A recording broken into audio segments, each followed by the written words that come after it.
Blog Talk Radio.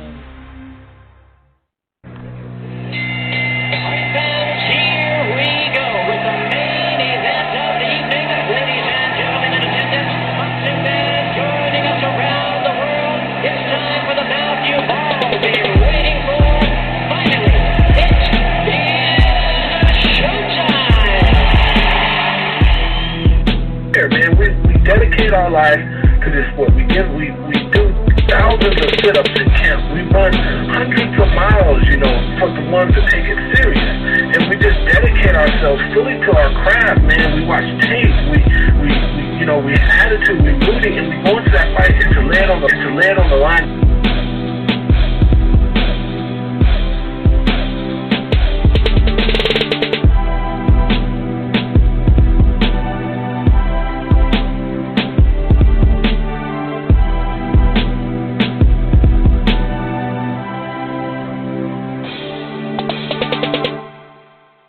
Boxing fans, this is the Rope-A-Dope Radio Podcast. I am your host, Chris Carlson. We are live on a Wednesday night. Last night did not work for me, so we decided to do it tonight. It is basically a West Coast edition, being that it is 11 o'clock Central. So welcome, everybody. Hopefully you had a good hump day. I know I had a pretty good day myself. We got a variety of things to talk about. Obviously, Lomachenko and Campbell will be at the top of the list, just like it was going into the weekend, right? Everybody was thinking that was kind of the best fight, and it was a good fight. It was a good fight in the ring. Campbell pretty much showed his worth. He definitely got his licks in, I guess you could say. He buzzed, if not pretty much hurt Loma.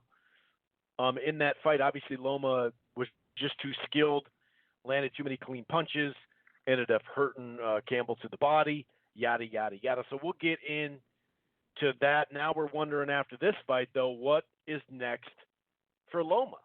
Just because,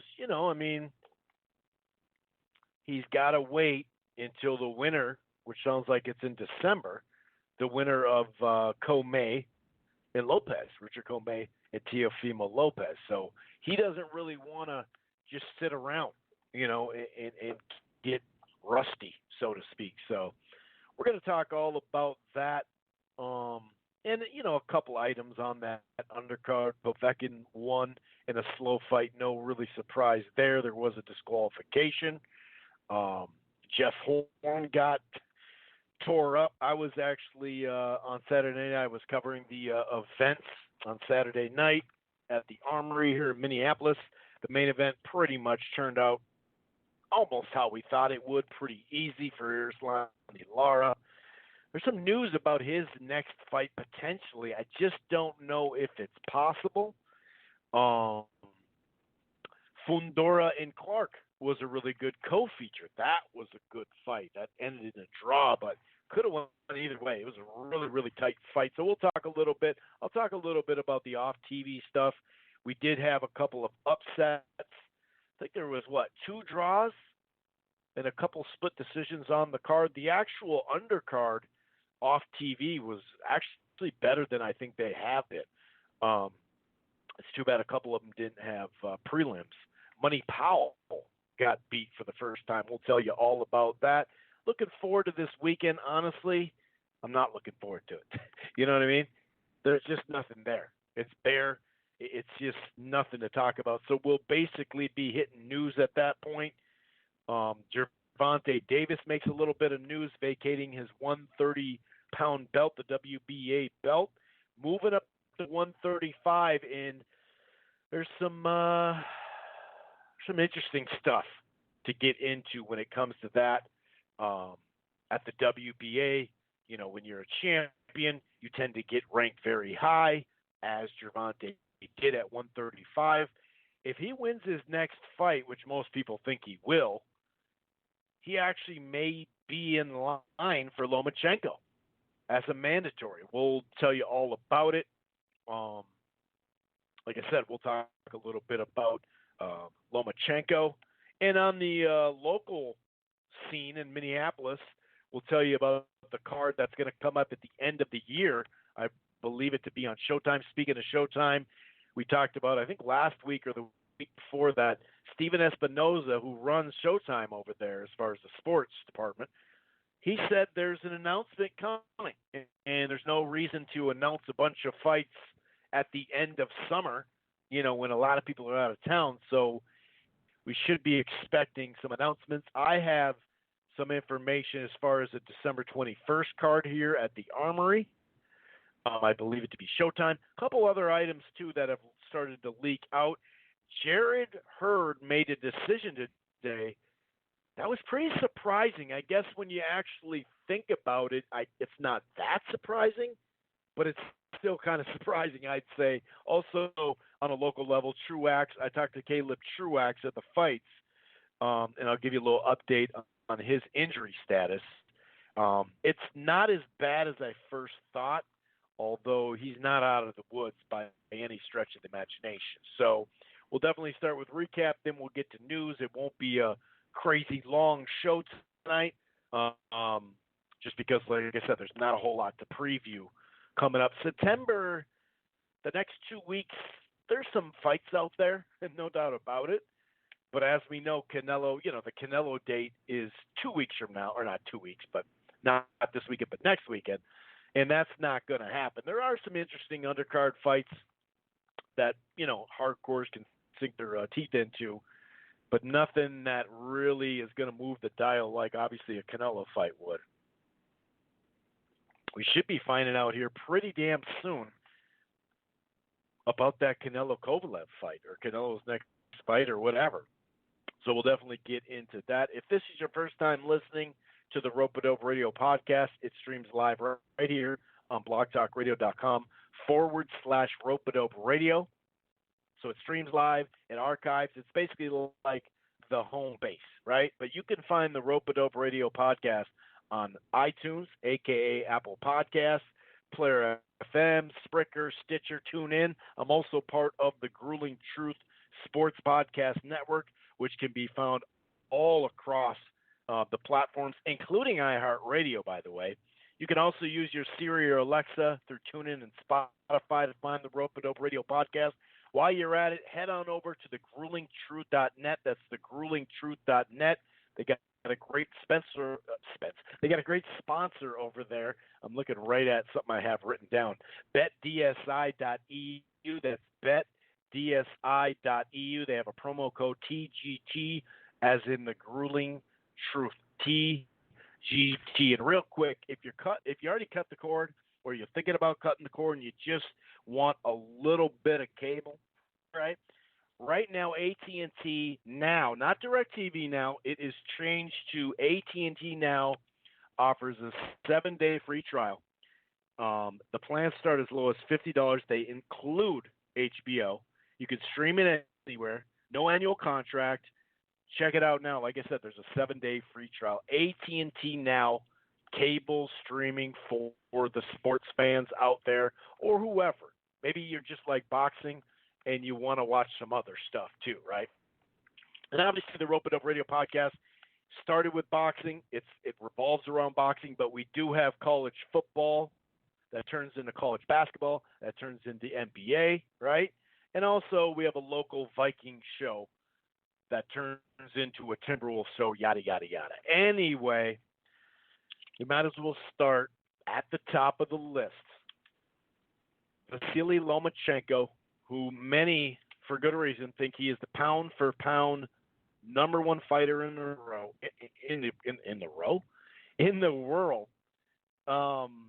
Man, is it going to be this kind of show? Is it going to be this kind of show? Anyway, a lot of people think he is. He took on Campbell, not Nate Campbell, Luke Campbell, on ESPN Plus, obviously Sky Sports pay-per-view in the UK. I believe it was a pay-per-view over there.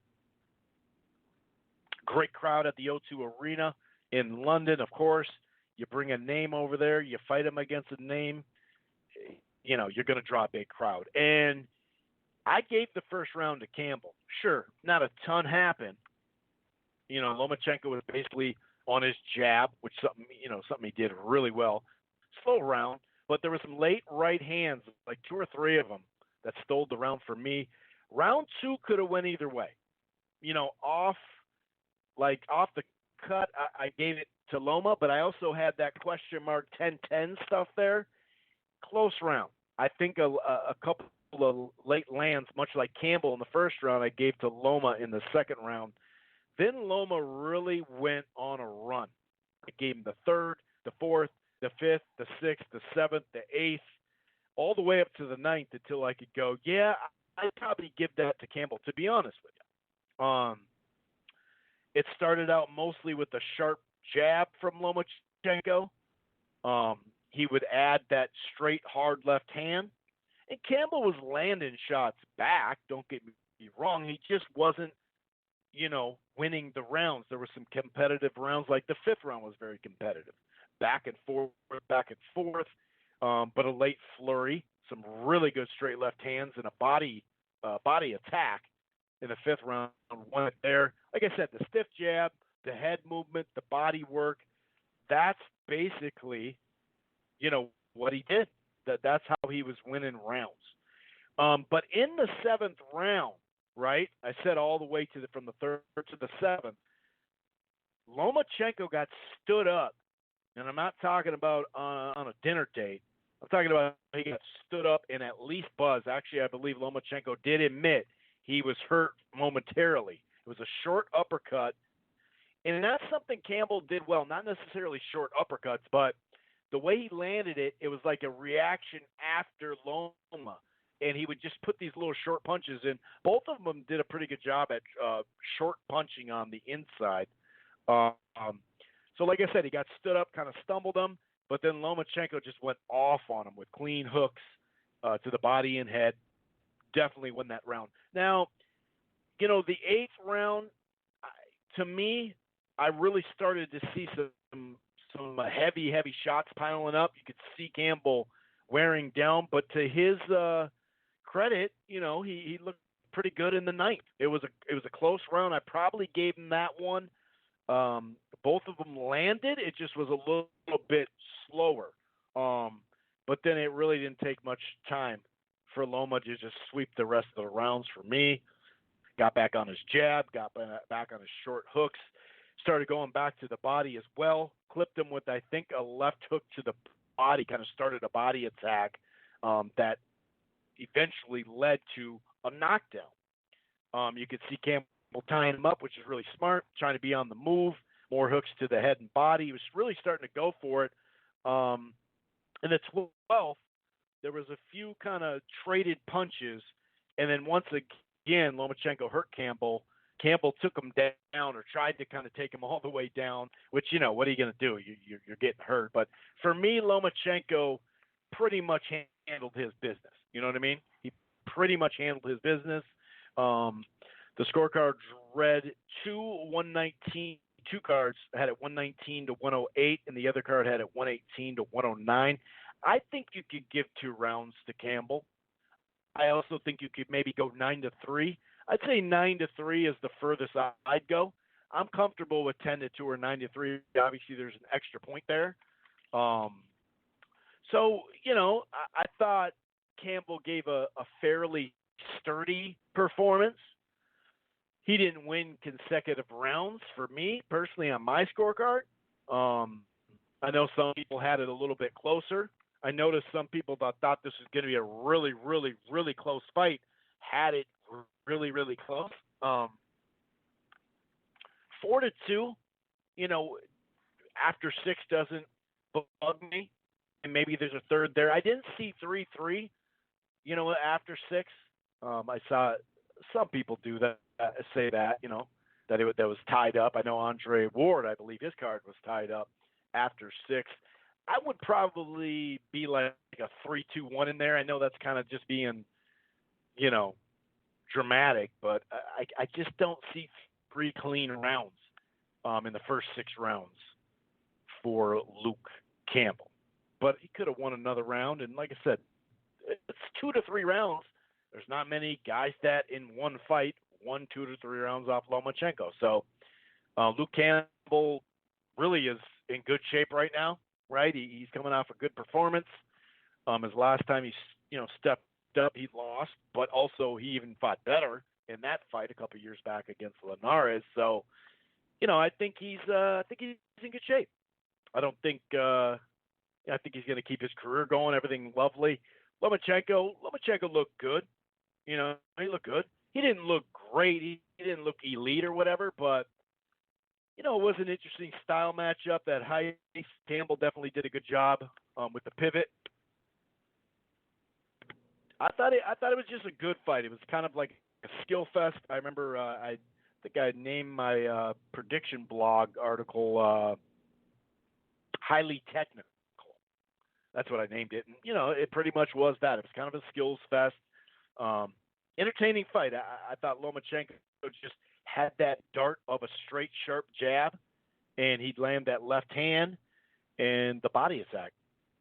It was kind of like you could see, the elbows and the whole arm guard, I guess you could say, of Campbell just slowly but surely going down and covering, the body attack.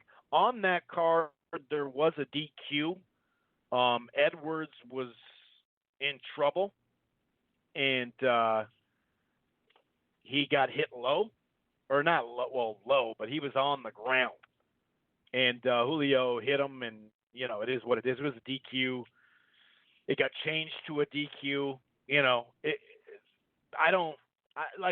That's cool. I'm glad. The one thing I'll say is, the rematch would be, I'm not going to say it's ridiculous because, it was a legitimate late, or not late shot, but shot when a guy's on the ground. I don't think he went out of his way to do it, but clearly he hit him when he was down.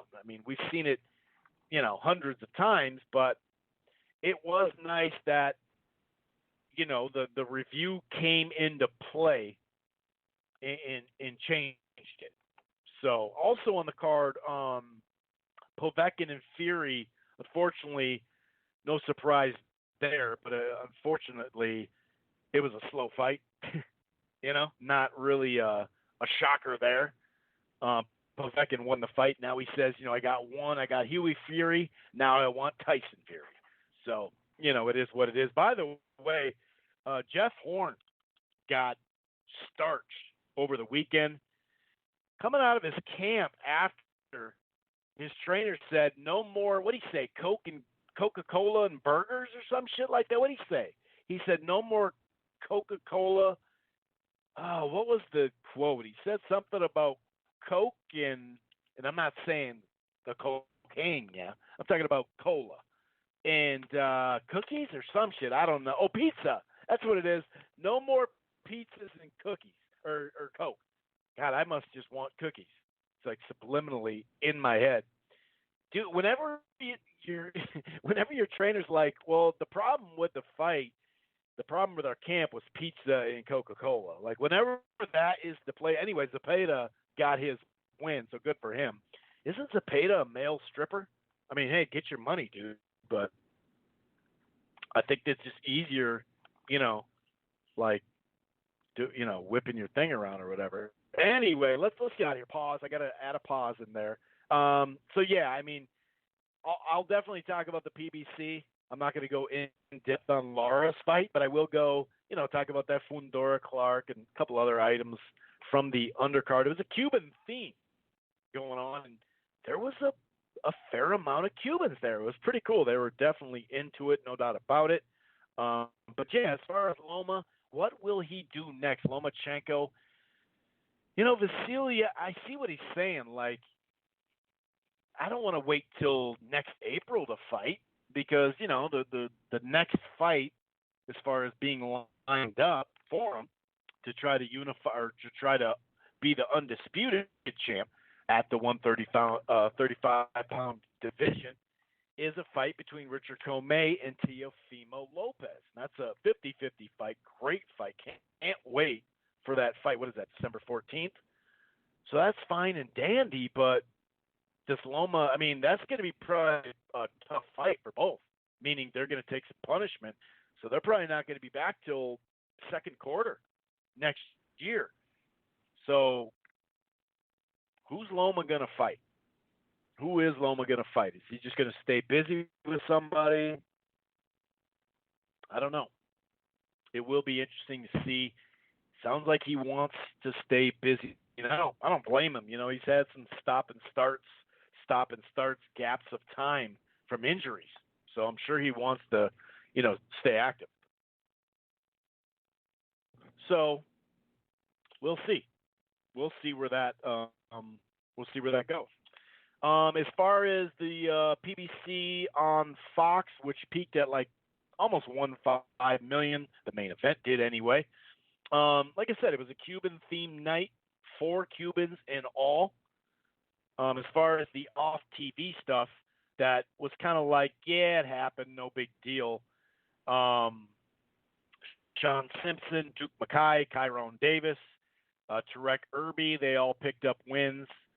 What was it? Aaron Anderson moved to 6-0. That was a pretty good fight against Akeem Black.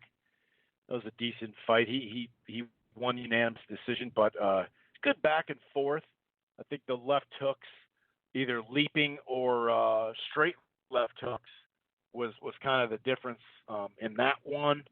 Early, this Filipino bantamweight, Gamboa, he just scorched the left hook to the body of Vargas. I think it's Easton Vargas. It's the second bout, and you can hear the body shot all over the arena. It was nasty. Also making his pro debut, standout amateur from Cuba, David Morale Jr. He really took care of business. Light heavyweight, looks the part. This guy is 123-2, I believe, in the amateurs. His 2 losses, one of them was to his teammate from Cuba, who was the gold medalist, and then another dude was from Canada. I think he revenged that. He revenged that loss. So that's why, as an amateur, as far as the Olympics, and just in general, as far as on the world level, a lot of it, he didn't fight for Cuba in the Olympics because the gold medalist was in his weight class. So what was it, Venezuela? What was that? Anyway, he's the guy that is actually going to train out of Minneapolis. His family has a tie to a Cuban, a former great Twins player, Tony Oliva. Actually, Tony was in the ring. He was present that night, which is cool. I guess he has a family tie. I believe he also kind of knows Jamal James through that mix. So anyway, it's enough for him to feel comfortable to come up to Minneapolis and train. He's going to train out of here, and I'm assuming they're going to try to move him at the Armory as well. Along with, I'm sure he's going to fight a variety of spots as a prospect. But yeah, it's kind of cool. You don't really see too many high-profile amateurs saying, yeah, man, I'm going to go train in Minneapolis. And that kind of shows you that there is starting to be, when you have like a steady fan base. Tonight there was no local fighters on the main broadcast. They almost still got to 3,000. It was 2,896, and it's not like other events where 1,000 of those were comps. I mean, there's probably 15 media members as far as camera in print in us podcast stuff. That's about it. Like, there's some comps, of course, you're getting in the door and stuff, but for the most part, those are paid tickets. So yeah, I'm really excited about this Cuban fighter moving up here and whatnot. Like I mentioned, Money Powell got beat for his first professional loss. He took it. Vaughn Alexander beat him. Money kind of came out and was doing some nice stuff on the outside in the first couple of rounds, but then Vaughn Alexander just closed that gap, started to land really hard shots. It kind of started in the third, and you could see Powell still did stuff on the outside, but the harder punches, the aggressor was Vaughn Alexander, and the scorecards read 76-76, and then 77-75 and 78-75. And to me, I was a tad bit surprised. I wasn't quite sure, just because, Money Powell, this is like the third time fighting there. Not just because of that, but he's a a prospect, Al Heyman prospect. So I figured, in a tight fight, you generally go with the guy who's been on TV more, right? But that wasn't the case. So it was kind of refreshing. I like that. And Von Alexander is the brother of Devin Alexander, former two-weight class champ, something like that. So shouts out to Von Alexander, dude. He looked damn good. Looked very good. And Money Powell, that was a tough fight for where you're at in your career, and you can bounce back. No big deal. Another Minneapolis-based fighter, Celestino Ramirez and Tyrone Lucky, these mother effers just got to it. They were trading punches right out of the gate. Ramirez had the advantage, but slowly but surely, Lucky started landing uppercuts, short punches on the inside, and just, make it a phone booth affair. And I thought the judges, once again, were fair. 58-56, Ramirez did get one of them, but the two other cards were 57-57. And I had it a draw as well. That's one of the fights. That fight and the Money Powell Alexander fight, I really wish one of them would have been on prelims because they were really fun to watch. As far as opening the Fox broadcast, Cuban heavyweight Frank Sanchez really just dominated Victor Bisbal.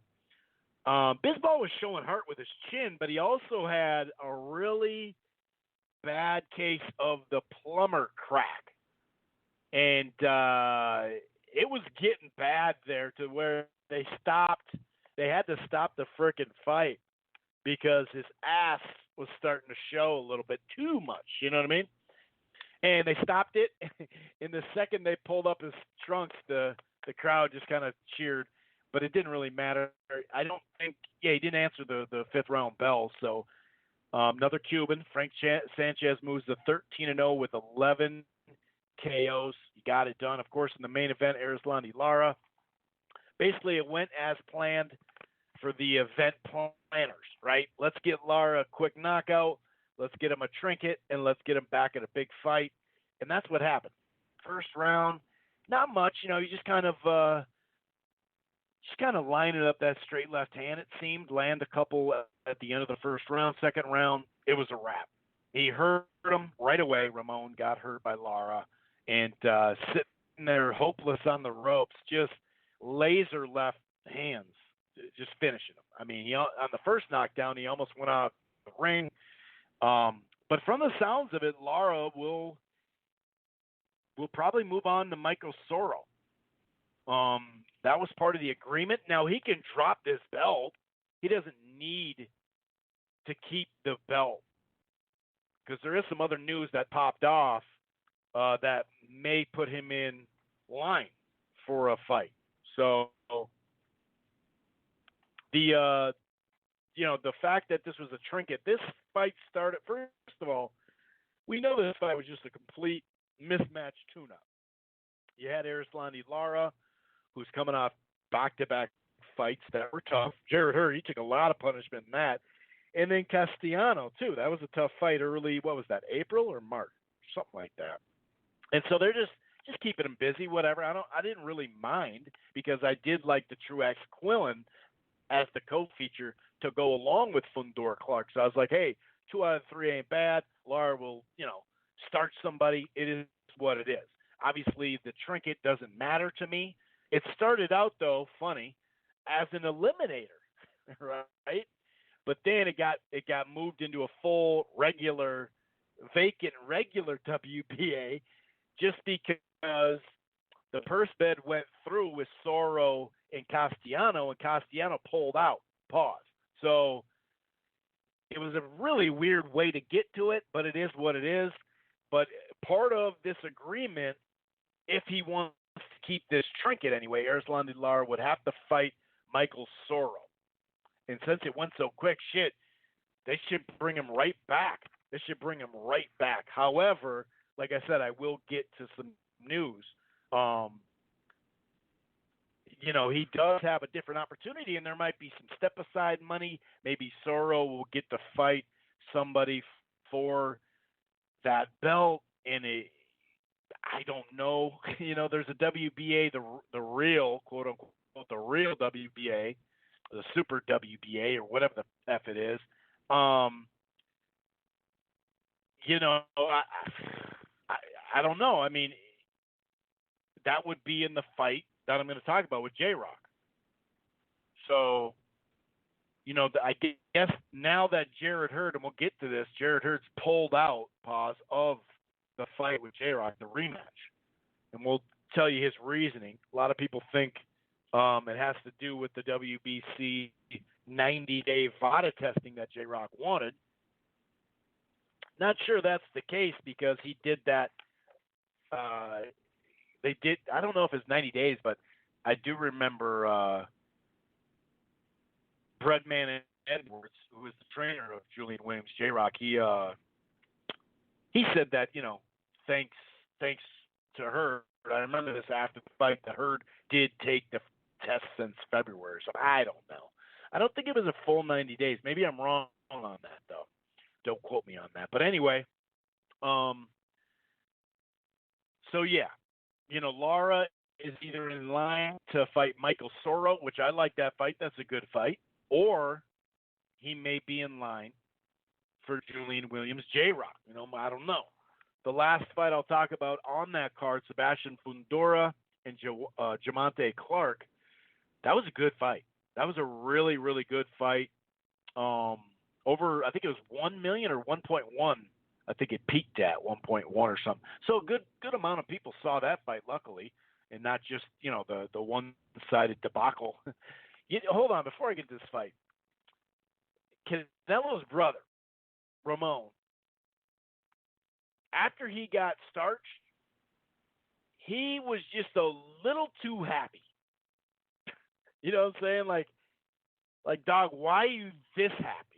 Hey, be happy, man. You're still alive. You got your, you know, you didn't suffer any, well, you did suffer damage, but not like with, you know, a long-standing damage round after round after round. But he was so happy after the fight.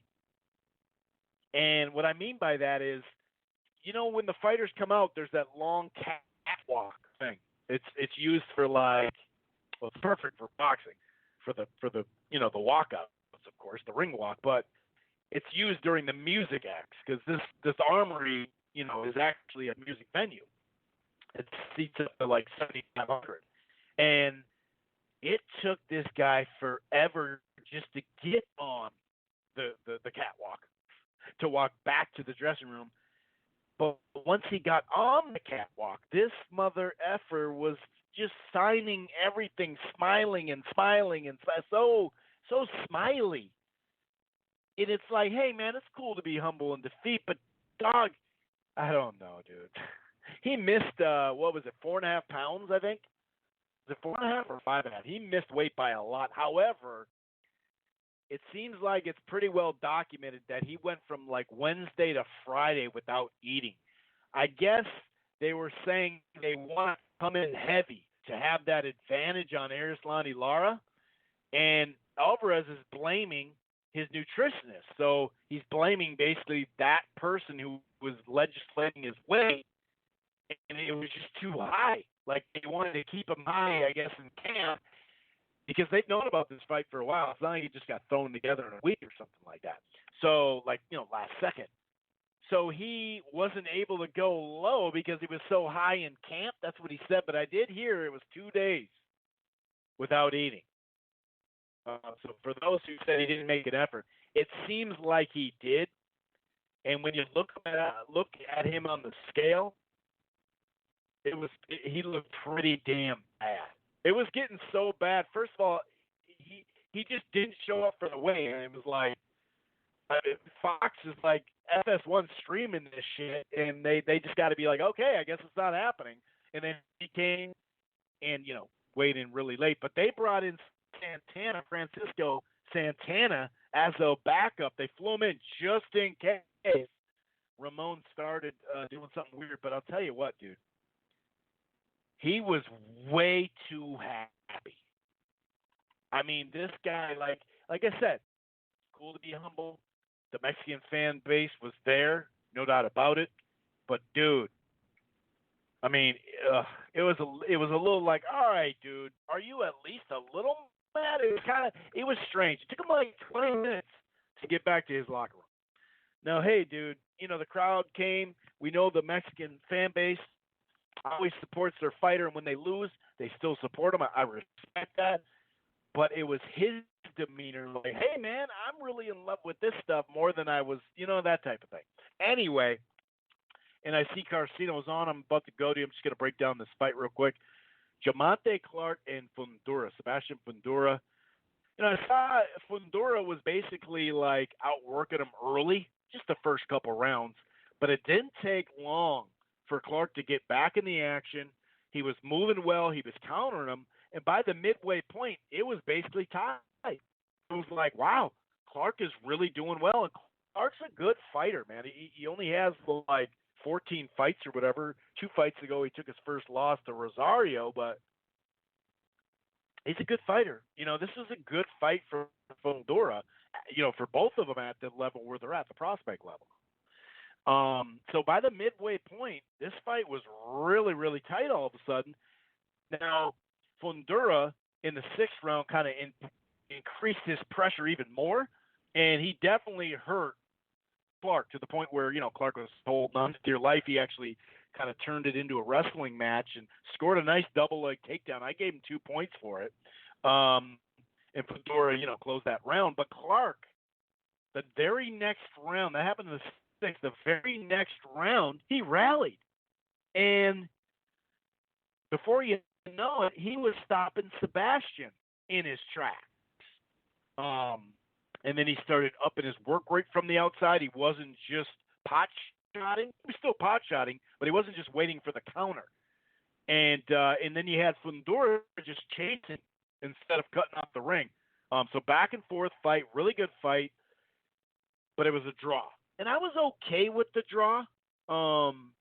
If you watched the whole fight, 10 rounds, I had it 5-5, but it could have went either way. I'd have been fine with a 6-4 for either one or 5-4-1. Somehow, some way, just a horrible scorecard. 98-92 for Fundora. Now the other judge had it 6-4, 96-94, and then 95 the other one. If you look at the copy about Fundora, that work rate slowed down. Well, it didn't necessarily slow down. Clark sped up. He actually outthrew him 557 to 554 and outlanded him 168 to 130. And that jab was key, 88 to 45. There was some post-fight quotes that we got. Clark said he felt like I pushed enough to get the win. The judge just saw it another way. If Fundora wants to run it back again, we can run it back again. The sooner, the better for me. Fundora added, I thought we got it, but it wasn't what the judges saw. I'd be happy for a rematch. I'd be happy with a rematch too. I think the fight warrants a rematch. Does it have to be the very next fight? No, not necessarily.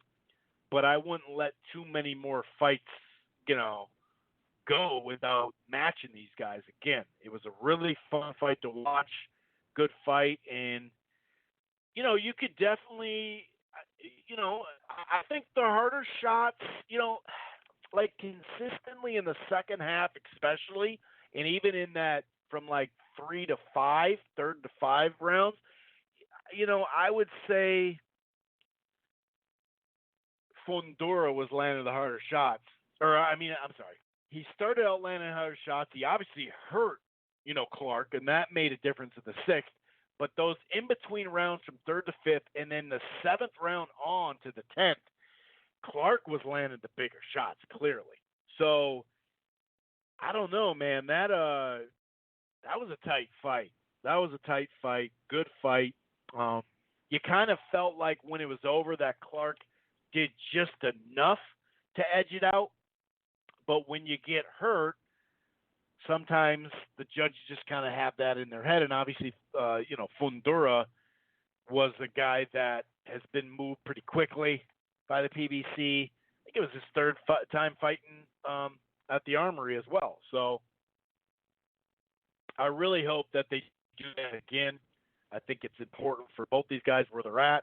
And I think if fair amount of people were okay with the draw, but I saw a lot of people, if they had to choose one, they thought Clark won, and I don't have any problems with that. I think that's fair. I think Clark did win, but it was close enough where I was okay with the draw. It's just when you get a draw like that, to not get to 96-94 and to get to 98-92, it always just kind of sticks with you like, all right, dude. Like, so one scorecard was already filled out. Is that what you're telling me? Because that's what it was. We will get to some news in just a second. Gervonta Davis is in the news. What's next for Loma? We've talked about that a little bit. The Armory has another card coming December 21st. I'll tell you who I think will be on it. Jarrett Hurd is in the news. Showtime's schedule is starting to leak out a little bit. They're going to close pretty strong, it sounds like. And also, Caleb Truax gave me an injury update on Saturday night. I spoke to him for maybe a minute or something like that. I've always kind of just tried to touch base with him. Real laid-back, cool dude. Both him and Jamal were there signing autographs for like an hour or something like that. So after that was done, I kind of slide in, pause, and just asked him how he was. And it's there's a bit of good news, but it's nothing final. So he's really got to wait a little bit to make sure he doesn't have to have surgery. Hopefully he doesn't. You know, if he doesn't have to have surgery, he could be on that December 21st card. Anyway, I'm going to get out to out to Chicago, and see what's going on with Carcino.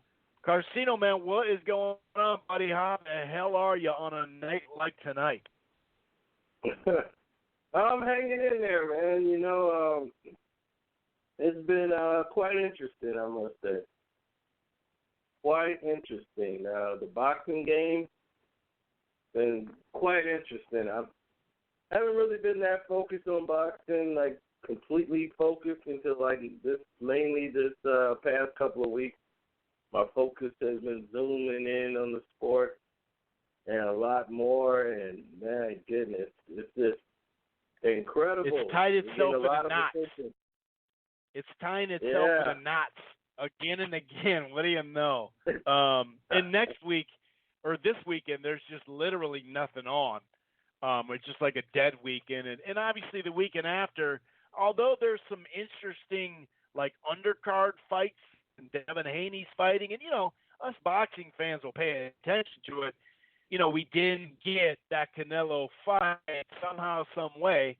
You know, they dropped the ball and didn't get a fight for frickin' the 2 weekends that are supposedly Canelo's weekend. How the hell does that happen? But like I said, there is some hardcore fight fan undercard stuff that we'll watch and whatnot. But, you know, once boxing gets into late September, then it really picks up. And this is actually a pretty damn good October. And sometimes October can kind of fall off, but it looks like boxing's going to have a really solid close to the year.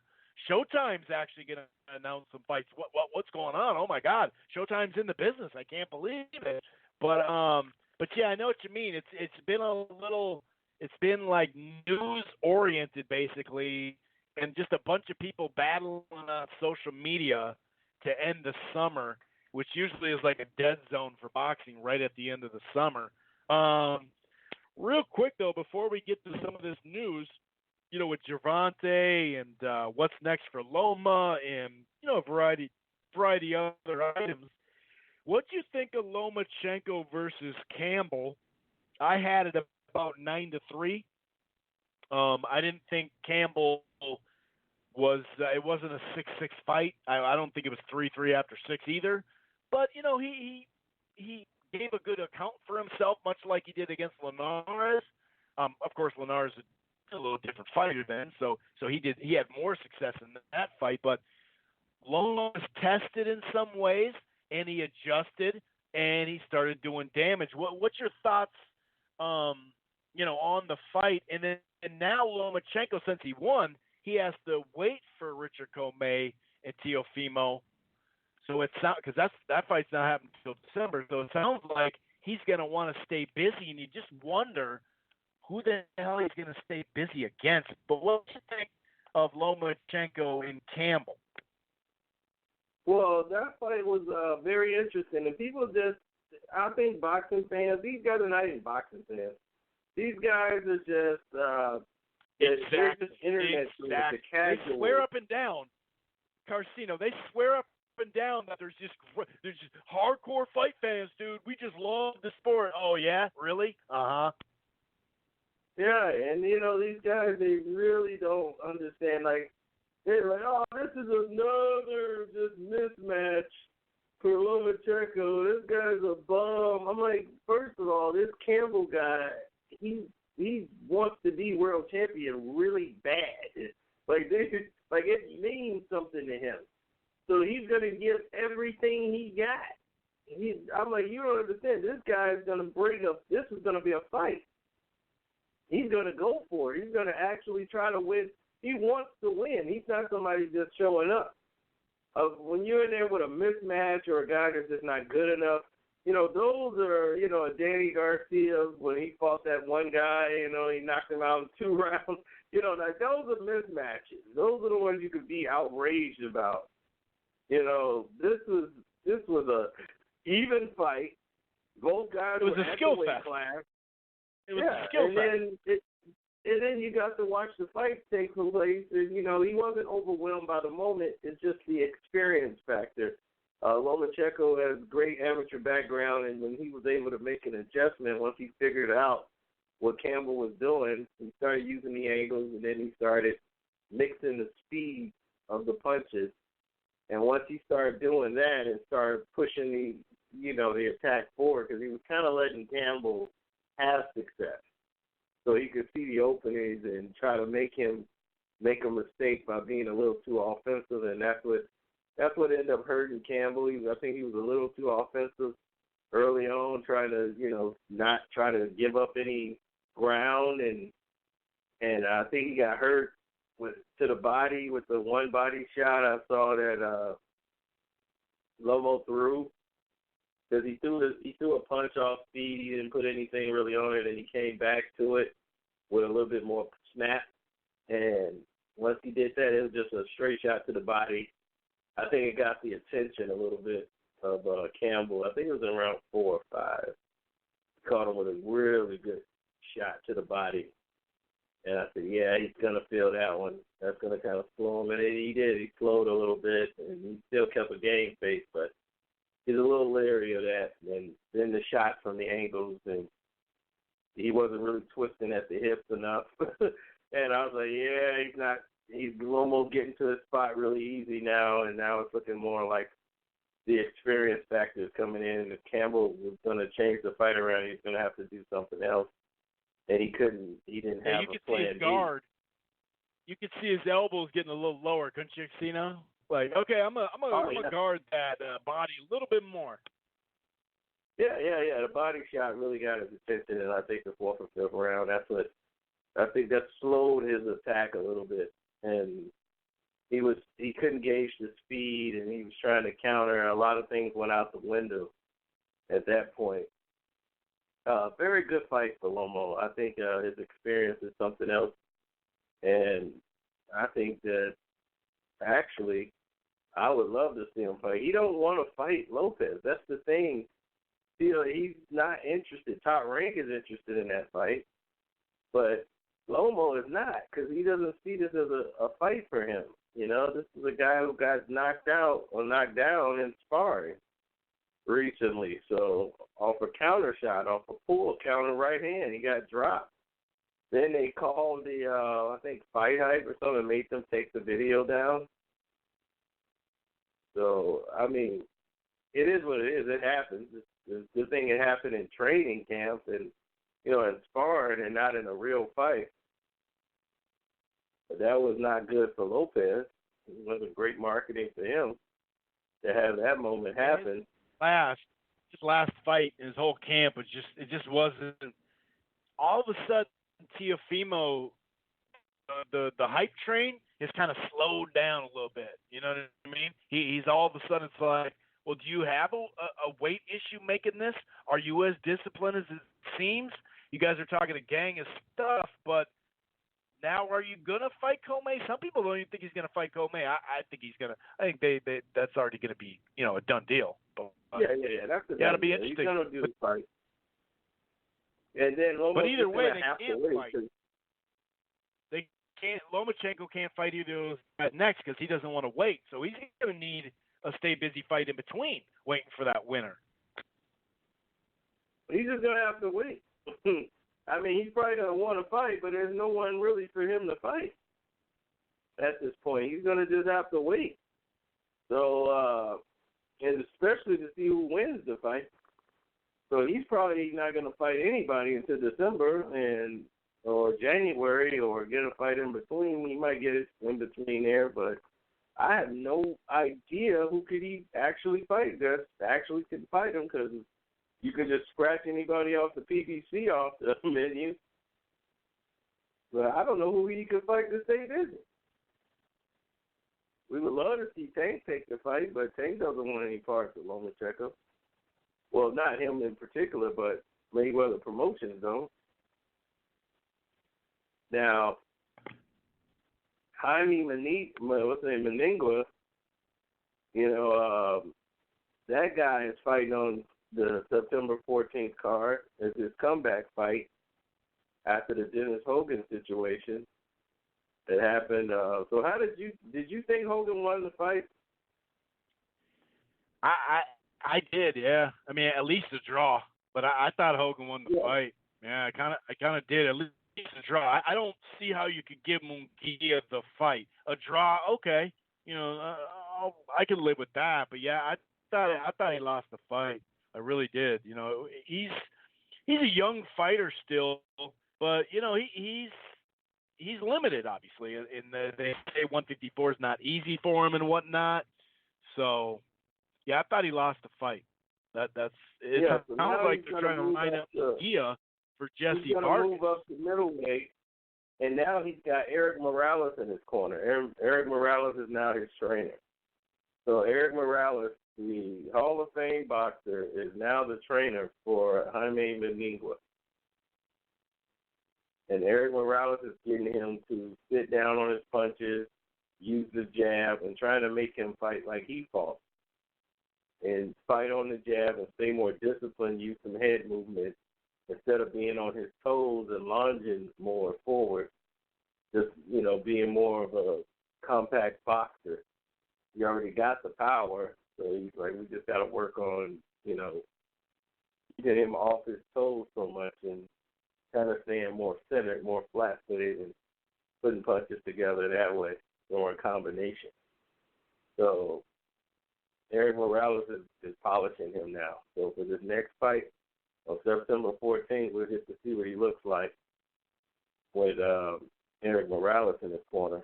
So they're trying to get ready to move up for a middleweight and have him take over the middleweight division. Then Canelo is going to be basically moving up. And he possibly is going down to 168 after his catchweight fight at 174 with Kovalev. That the middleweight division that's it for Canelo, basically. He's not going to probably campaign there anymore. Now, it would be pretty high to go up and then to go all the way back down. I could see going to 168, sure, but going all the way back to 160, I don't know. Sucks for the zone too. It's like, yeah, man, we got all these middleweights. Oh wait, Canelo's not a middleweight. Right. And now you got a situation where Dennis Hogan and what's happening with him now, because Jamal Charlo was the guy at the middleweight division, and everybody was saying, oh, he's going to be fighting Meningua, and it's going down, and it's like, that's not the case, because it's completely not the case. Charlo is going to fight, because everybody saw Charlo and Meningua, and all these people were signing to fight people, and they thought they were going to fight each other. Not happening. Actually, Jamal Charlo is fighting Dennis Hogan. That's going to be his new opponent. So yeah, and the other card is Lubin and Terrell Goucher, and I like that fight. Yeah, that's going to be a great one. With Boucher in there, oh, man, that's going to be brutal. And I'm like, wow, this is going to be something.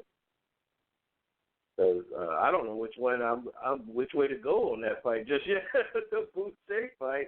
I know, man. But people I'm are not, already I don't feeling either. like I mean, they're Boucher actually had bum. one of his.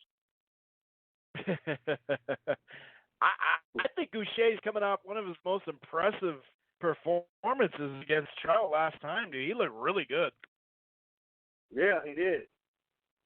And he was more poised and everything. He was strong, poised. It was a surprise to see him like that. He was really calm. He fought a very confident fight. So, yeah, I think that was one of his best fights that he put out so far, and he needed it. It was on the stage where, I felt he would win anyway. He was the stronger guy. But he showed that he could survive and go the distance and didn't phase. He did his job. And that fight's going to be pretty interesting, man. A lot of things cooking right now. Like, we're going to get this Liam Smith versus Jesse Vargas fight. That's going to be on the undercard of the Ruiz-Joshua fight. That's going to be great. So that's action-packed because both guys at 154 are going to go for it. And I'm like, Jesse's a comfortable fighter. It's not his like comfort weight either. So I like that part about it. It's like, all right, well, it's not like Jesse's stepping up a weight class too, so that kind of evens it out. I like that fight. That's a good co-feature or undercard or whatever. That's going to be on Joshua Ruiz too, right? Yeah, so it'll be on Joshua Ruiz too. They haven't finalized it yet, but that's where it's going to land. They are looking to make that announcement really soon that they're going to put that on the card, but look for that to be on that card. So that's a good – you got this on, and it's going to work out great for you. Now, back to this Dennis Hogan situation. Once again, fans was talking about it's a mismatch for Charlo. He's fighting a bum. They called Dennis Hogan a bum. Now, styles make right. fights. They wanted to see him against Munguia, the guy Hogan beat. Right.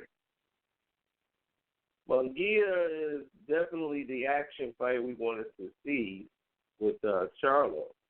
But Dennis Hogan is the guy that a lot of people say won the fight. Plus, Munguia is fighting. He's got a fight coming up in September, and they want that fight.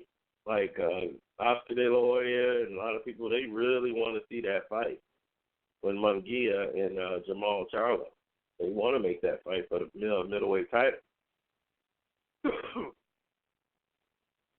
So if Charlo beats Dennis Hogan, because they tried to get the rematch, Dennis Hogan tried to get the rematch with Munguia and was unsuccessful. They were spending all this time negotiating a rematch, but Munguia, they didn't want the rematch. They wanted to move up to 160. So Dennis Hogan is moving up to 160 also. Now he's going for the middleweight title of the world. So I'm going for the Hurricane, the Hogan Hurricane. That's who I'm going for in that fight. But I think he's too small for middleweight. But yeah, he's got outside skills and stuff like that. But I agree that we're gonna have to see how that weight does. You just never know, right. If it's the right reasons to move up. Just because, hey, I mean, I get it. He wants a fight. He wants a big fight. He didn't get one. Now he's going for a belt. But yeah, that does make it more difficult.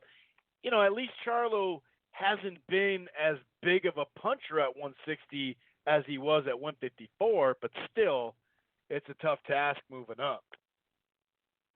Well, he never really faced any guy at 154. His biggest knockout was Jullian J-Rock Williams. That was his biggest knockout. He's not a real combination puncher. They sit down and they throw some shots, but they telegraph them off. So if you telegraph all your shots, you know, what do you expect? You know, pretty soon you fight stiffer competition. That's when you're going to see more resistance and more or less knockouts. You know, they had Eric Rubin get knocked out, I believe, in the fight.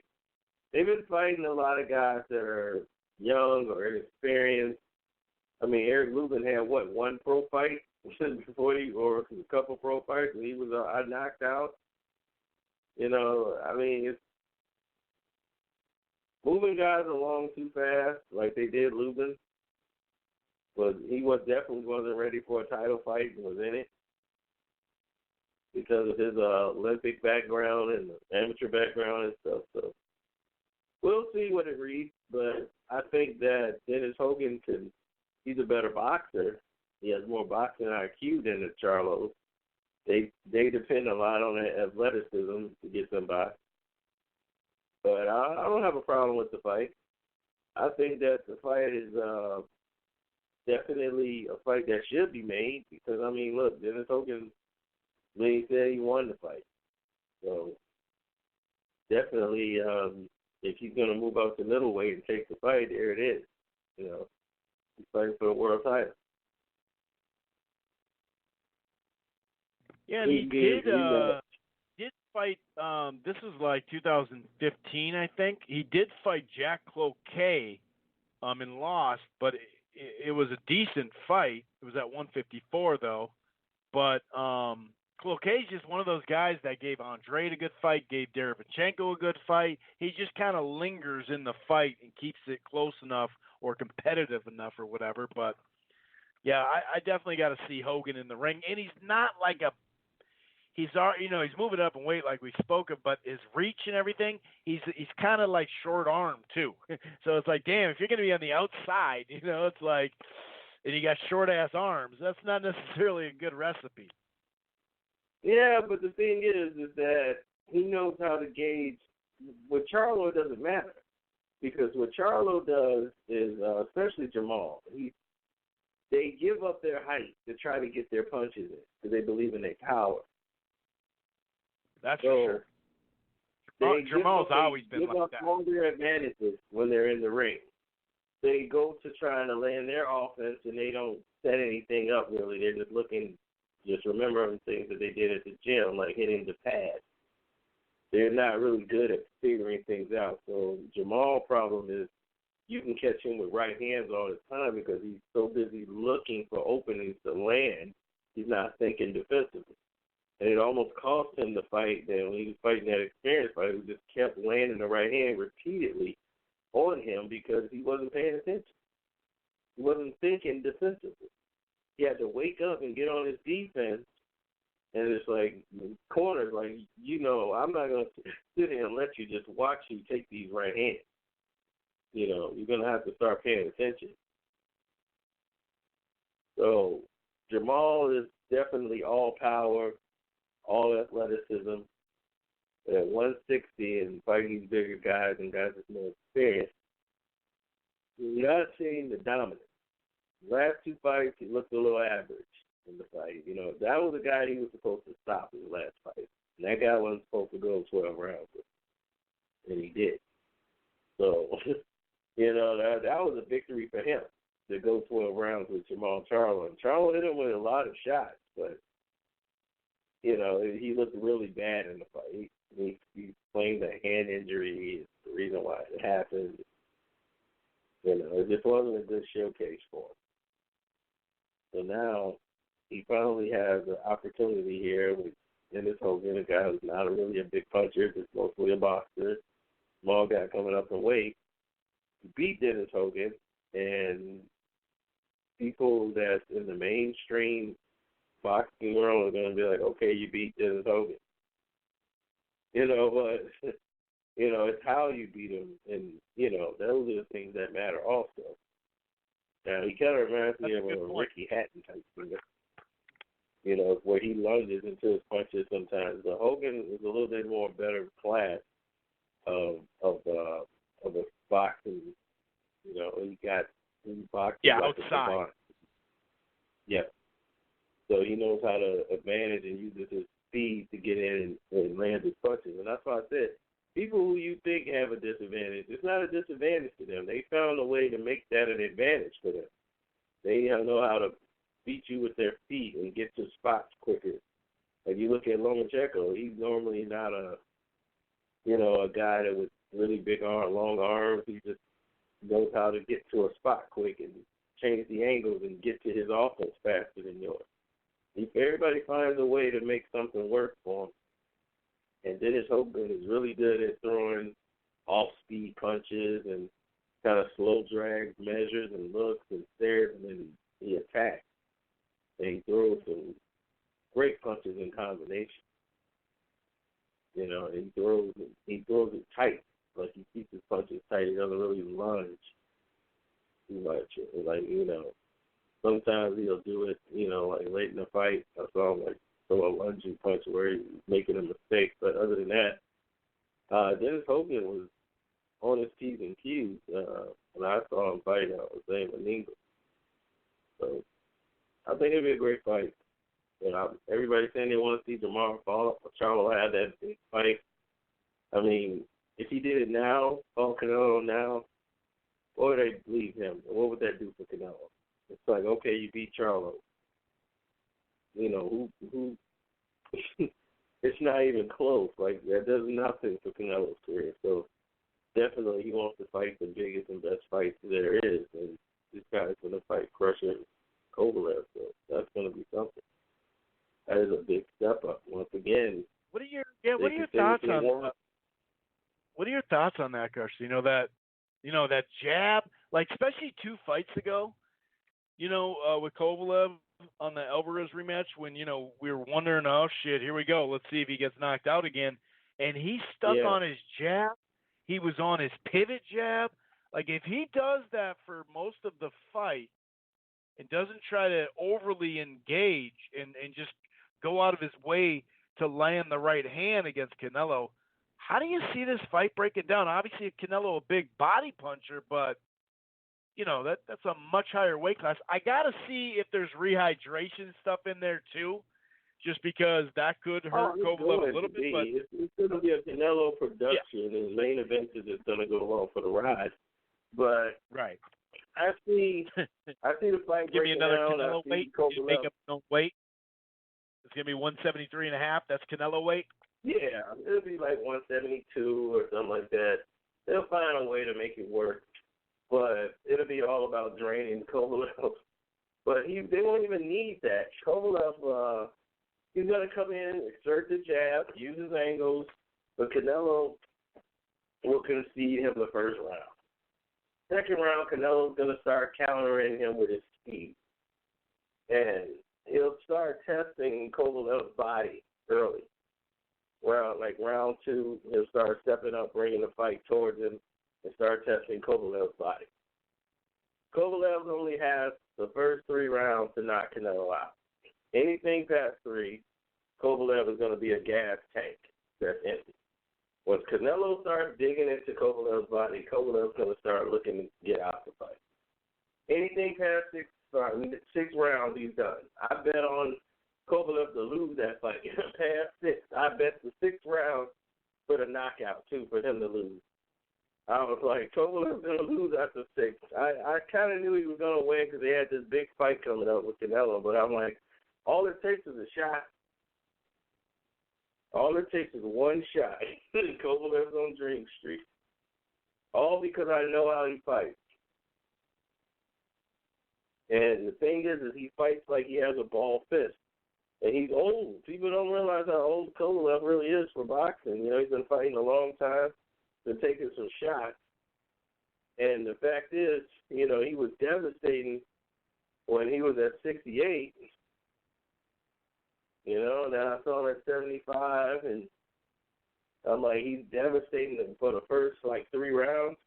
But it showed if you take this guy late in the fight, you could really do some damage and possibly get him out of it. He has no defense. He keeps his chin straight in the air. Canelo Alvarez will win by knockout over Sergey Kovalev. It's like round 7. You might as well mark it down, round 7. Kovalev will be knocked out. The first will be a right Take hand. that to the window. Take it right to the window. Oh, take it to the window. Put the bet down. Money on it. I'm saving right now. This is the Canelo knockout fund. I'm putting all my money together, and that Canelo knockout fund is going right in there. So when it's time to make that bet, they're going to be pushing all the money in, pushing it all on the knockout. The Canelo knockout fund, huh? Yep, I'm taking the over, and that's it. You taking the over? That's right. And I'm going to bet on the 7th round. Kovalev going down. And Canelo's going to get him out of there. Fight, man. It's definitely an interesting fight. I'm excited for it as long as they don't make it too crazy. Like, if you want to rehydrate them, all right, but hopefully not too low because we know 175 is tough enough for him. So I really hope they don't cut it too low for him. But like you said, it will be rehydration, no doubt about that. Right, and I want to see what's happening with Jermell Charlo. Now, that's somebody I haven't really heard about. Are they doing the rematch? I doubt it. With Jermell? Tony Harris? Yeah, they're doing it because, well, the reason why you didn't hear of him because what's his toes got hurt? Williams, or not Williams, but Tony Harrison. He got hurt. Right, that's hurt his ankle. I remember he had the fight done, and then he got that injury. He had to have surgery, I think, or he had to recuperate. Yeah, and he's back training now, I believe. I think I saw the I don't know when it was, but it wasn't that long ago. It sounds like they're on course for a December fight. Oh, okay. Well, great. That's what I want to see. Let's get that going. I was really looking forward to a late June too. That would have been a nice number on Fox too, because they were ready to promote the shit out of it. But Tony unfortunately got hurt. It's too bad for him, man. That would have been a big look for him. But it sounds like they're gonna. Well, what they wanted to do, Carcino, before Jarrett Hurd pulled out, was have a doubleheader of those two fights, and then try to get it to the point where you just got to put pen to paper, and the winners will fight each other, in the second quarter or whatever, kind of April-ish next year or something like that. That's what they were trying to line up. But now that Hurd's going to 160, and he said he needs more time with his trainer. His new trainer. I guess he got a new trainer now too, which I think is actually smart for him. But that's what they were going to do, a doubleheader at the Barclays.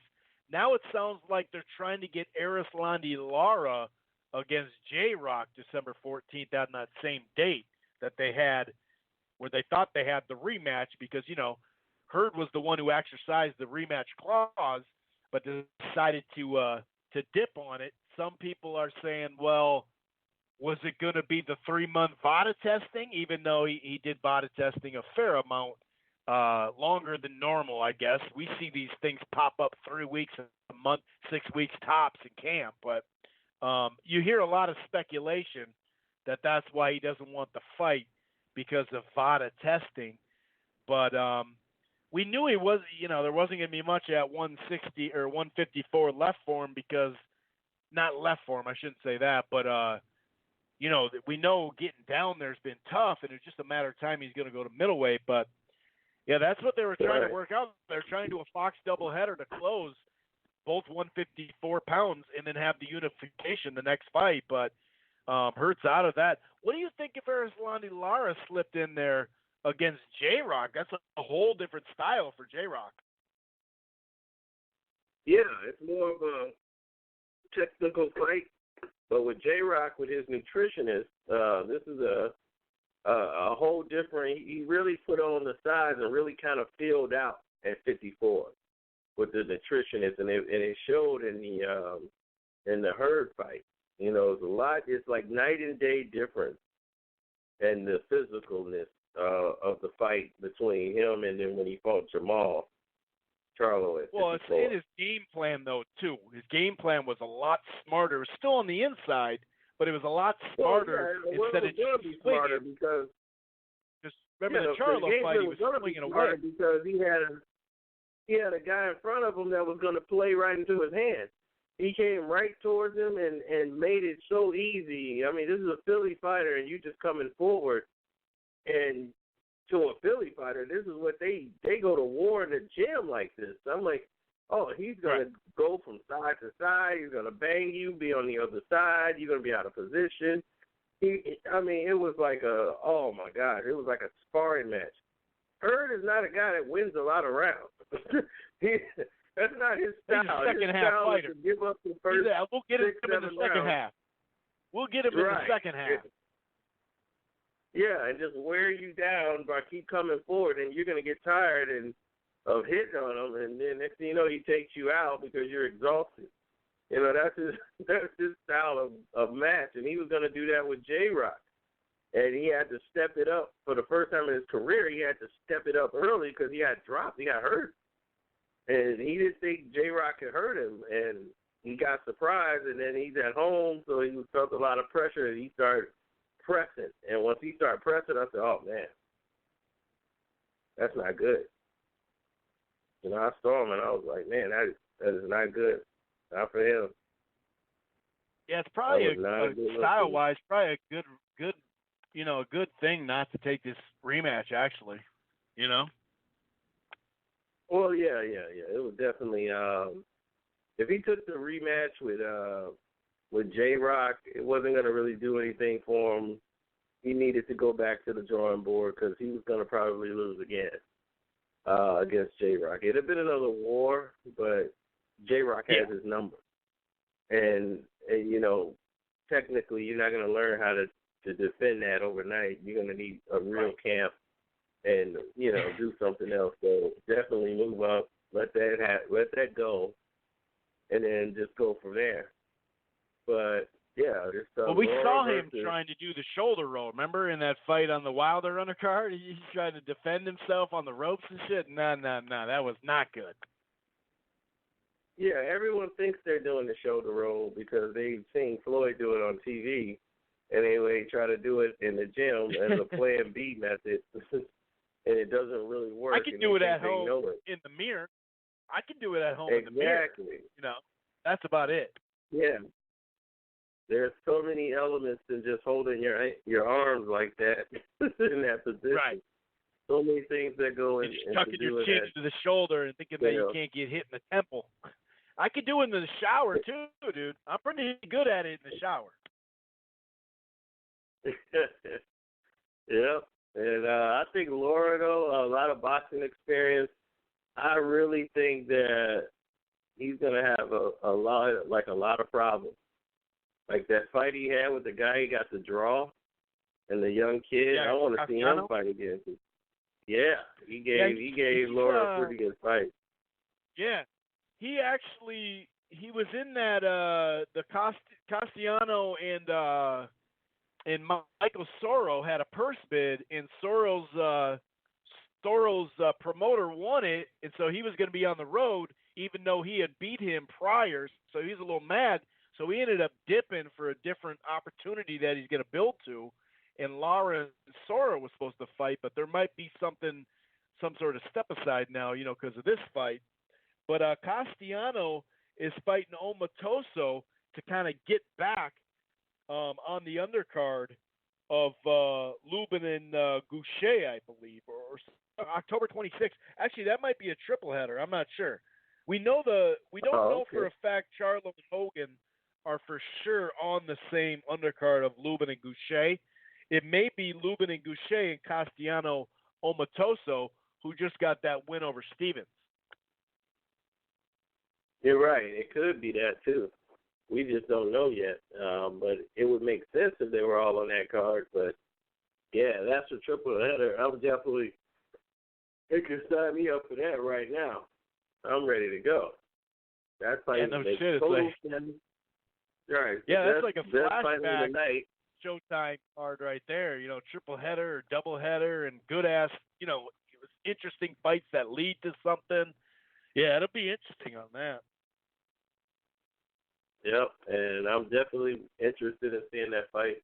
And then Tevin Farmer, he's trying to get Tank Davis into a fight, and they don't want that. Floyd and them don't want that fight. I mean, they know it's too much risk, no reward for Tank. Because if he beats Tevin Farmer, it's a big ass paycheck though, but it could be a slow fight. Yeah, I know, $5 million. I mean, but they're looking at it like, why would we take $5 million when our fighter could get $2 million for a fight? You know, and we'll find a way to make $2 million for him. But why would we ruin him? Right. We got a guy that we can market, and he's the only fighter in Mayweather Promotions that people really know and care to see because he's knocking people out. Yeah. So True. we're gonna put him in with a boxer that can embarrass him and make him look bad. That's gonna just be damaging all the way around, and we just got rid of that for an extra $3 million. Even if he didn't lose many rounds, just look average. You look average nowadays, you're getting destroyed on social media. Right, exactly. So if you don't get the knockout, then everybody thinks you suck. You didn't get the knockout. Like Tevin Farmer, you know, he had one fight. The last fight, he boxed the guy and won 12 rounds, and people act like he did something wrong.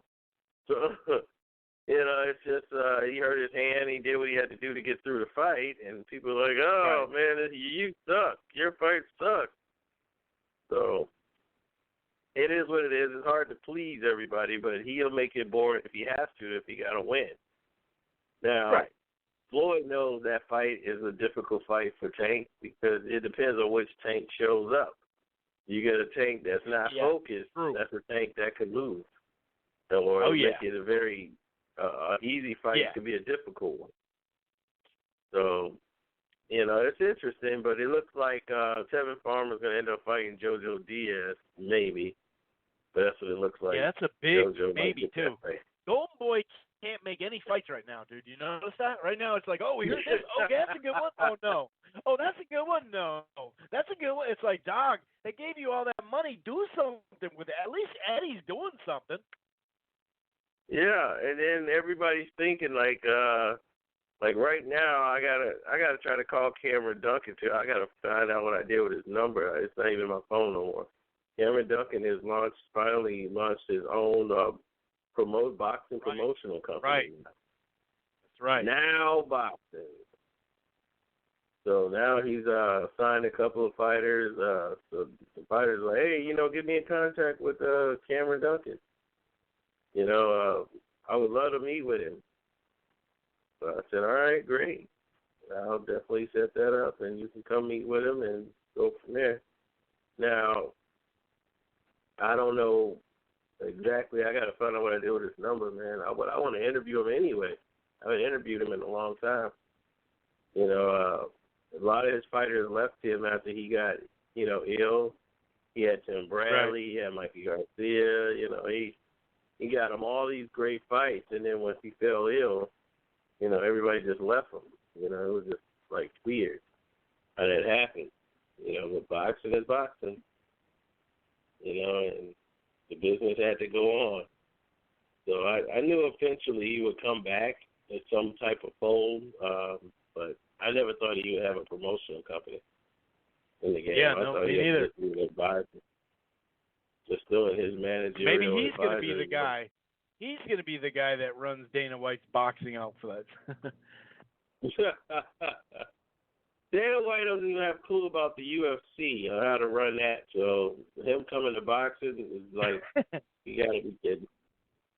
They'll use you for your name, and that's it. And next thing you know, you'll be right back out going into the UFC octagon. Dana White is good at selling things, like promotion-wise. I think he'd be good at that. Right, exactly. Like going on a sports show and talking shit about a fight or whatever, you know? Right, but actually, like, fighter development and all that stuff, and picking the right fighters, knowing who can fight and who can't fight, you know, that's not his forte. Exactly. He's going to pick the one he thinks that's going to look good and it could sell the show. Like, oh, look, he got a strong jawline. He got a six-pack. Women eat that up. He can't fight. Blue eyes. Yeah, he can't fight. we can teach him how to fight. All we got to do is dress him up and put him in there with Mickey Gal, and he'll be all right. That's what they got the facility for. Everybody knock out. That's what they got the facility for. We'll teach him how to fight. Just go in that building, and you'll come out a star. Yeah. Anything else you got for us, Cino? I think that was it. I always, once we get off these calls, then I'll be, oh, man, I forgot to say this. So I think y'all got all the boxing knowledge out of me now. I think that's all I've gotten over the last few days. But, yeah, we covered a lot. We covered a lot some point, today. Man, at some point, Cino, you're going to have to come up for one of these Armory fight cards in Minneapolis, dude. We got to sit in the balcony together. Oh, yeah, we definitely got to do that. I'd rather do that than sit here in Chicago and go to the boxing fight. I would most definitely love to come up there and go to the Armory. I got a spot saved for you right in the balcony, dude. You got the bird's eye view. I got a spot saved for you, my buddy. All right, man. That sounds like a great plan. All right, buddy. You have a good night, and we'll talk to you next week, or at least some point. Right. Next week it actually is really rough. All right, man. You take it easy. All right. Take it easy. Yes, sir. Of course, Carcino for life. You know the YouTube channel, BoxingSocialist.com as well. Him and Sean do a great job. Just check it out. Just check it out overall. Yeah, we're not going to break down anything coming up this weekend. If that's what you tune in for, sorry, it's not going to happen. But we were talking about Gervonta Davis. And as we know, Gervonta Davis, I think he should have tried to get Eddie up to 10 mil and just taken that to zone fight and just did what Jose Ramirez did. But like Cino said, there is some danger fighting that style, either looking bad and losing or looking bad and winning or whatever. I can understand that, but man, that's a lot of dough to just let slide. But we've seen before that they, up his minimum purse up a little bit. So maybe he's not getting 5, but he's getting 3.5. Who knows? But you knew two things. This is what you knew. First of all, when Tank just fought in Baltimore in front of that big-ass crowd, Gamboa was on the undercard. So you knew right then and there, and he looked good the first time in a few years at least, right? He got the knockout, and he was on the undercard of Tank. So we figured, well, that fight's coming. We thought it'd be at 130. Sounds like Gamboa's having a little issues making 130. The fight's going to be at 135 now. It's basically official, not official as far as Gamboa and the date and stuff like that, but it is official that Gervonta Tank Davis vacates his WBA 130-pound strap.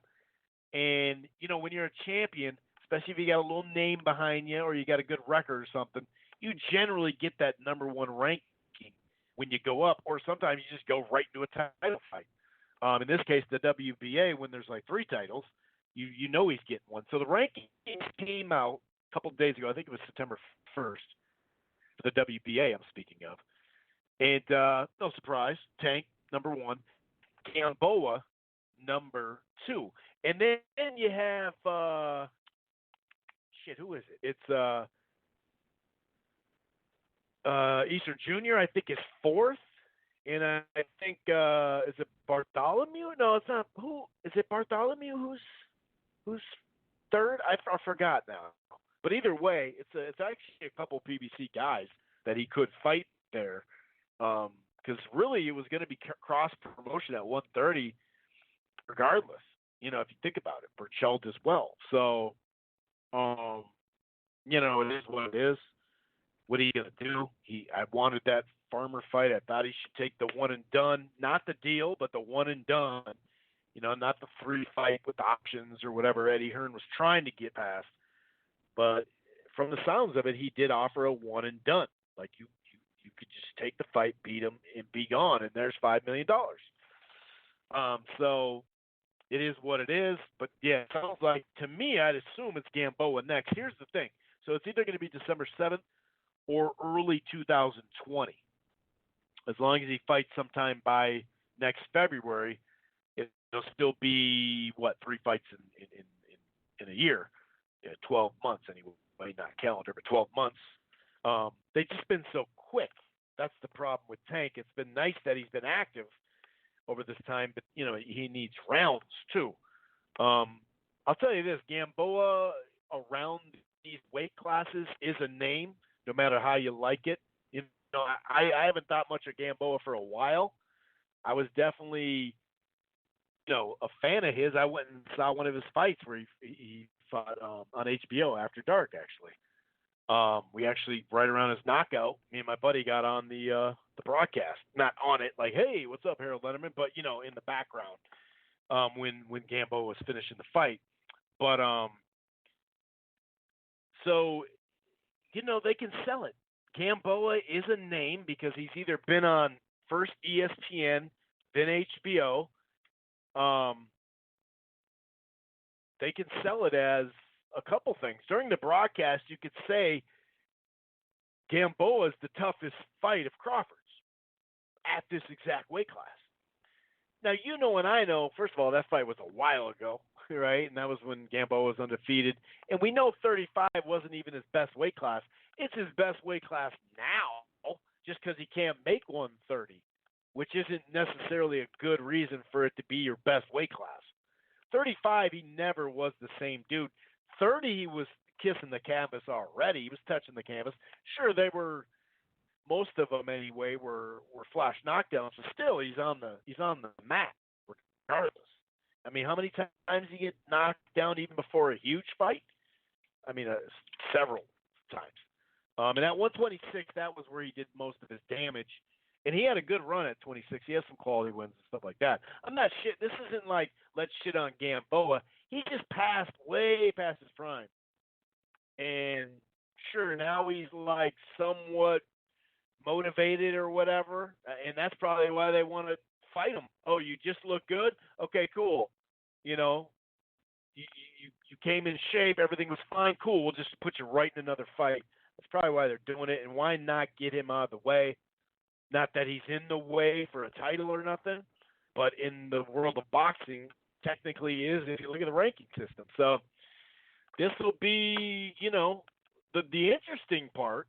And like I said, Gamboa was on the undercard of Tank's fight, so the crowd just got to look at him looking good. And, a lot of people are casuals that go to these events. They just love Gervonta. They don't really know boxing like, you and I, or follow it, I should say, or know it, but, especially follow it. So, it is what it is. But winning this fight does, at some point, they obviously have to call it the WBA, have to call Gervonta as a mandatory for Lomachenko's WBA belt. That's what it would be after this. First of all, this fight makes him the mando, but we know when you make somebody a mando because you say, okay, this is for that, you still have to officially call it and say you have 30 days to negotiate. Here's the purse bid date. If not, you can get some deadlines if the negotiations are going someplace or whatever, or moving some sort of progression there. But I don't think that would be next. Don't get me wrong. But it does, first of all, it puts Tank in Lomachenko's weight class, which was not the case. And, it technically puts him in line at some point. Now it's up to the WBA. You had Jacobs and Golovkin, for an example. Remember? Golovkin and Jacobs. They didn't call for it until finally they did. You just recently had Pacquiao and Thurman. That's that WBA thing. I'm not saying that that's the way the fight happened because the WBA called it, but that's basically what it could and should be. But if you got two guys, obviously Thurman was hurt, but if you got, guys in the weight class, you're not going to match them until, more than likely until that actually is a fight, potentially. But so I'm not saying it's next after that. A lot of people are saying, oh, that'll make him as mandatory. Yeah, that's true. It does make him as mandatory, but it doesn't make them call the fight right away either. But it would be interesting to be able to have that, not recognition, but just the mandatory potential. And then it'd be like, people would be getting that tank, online saying, why don't you force the mando? And vice versa. The people that will go at Loma for this, they'll be like, dude, why don't you fight your mandatory? You're scared of your mandatory. You got all the bells, but it's still mandatory, And it just go back and forth. And so that's the deal anyway. That's the deal. That's really no surprise. You know what? November 9th, this is going to really excite a lot of boxing fans. The rematch, the much-anticipated rematch between Kasai and Logan Paul is on and popping at the Staples Center. And Billy Joe Saunders and Devin Haney are going to be on the undercard. This is going to be streamed live by DAZN. It obviously is a farce of a fight. We know that, but why not? Why not have a good month of charging people $20 to watch a fight? What was it, 10 on YouTube? I think it was $10. So they doubled the price, which, I don't know. But they're making it a real fight without the headgear. So maybe that will – I really don't know. But either way, it makes sense for the zone, no doubt about it.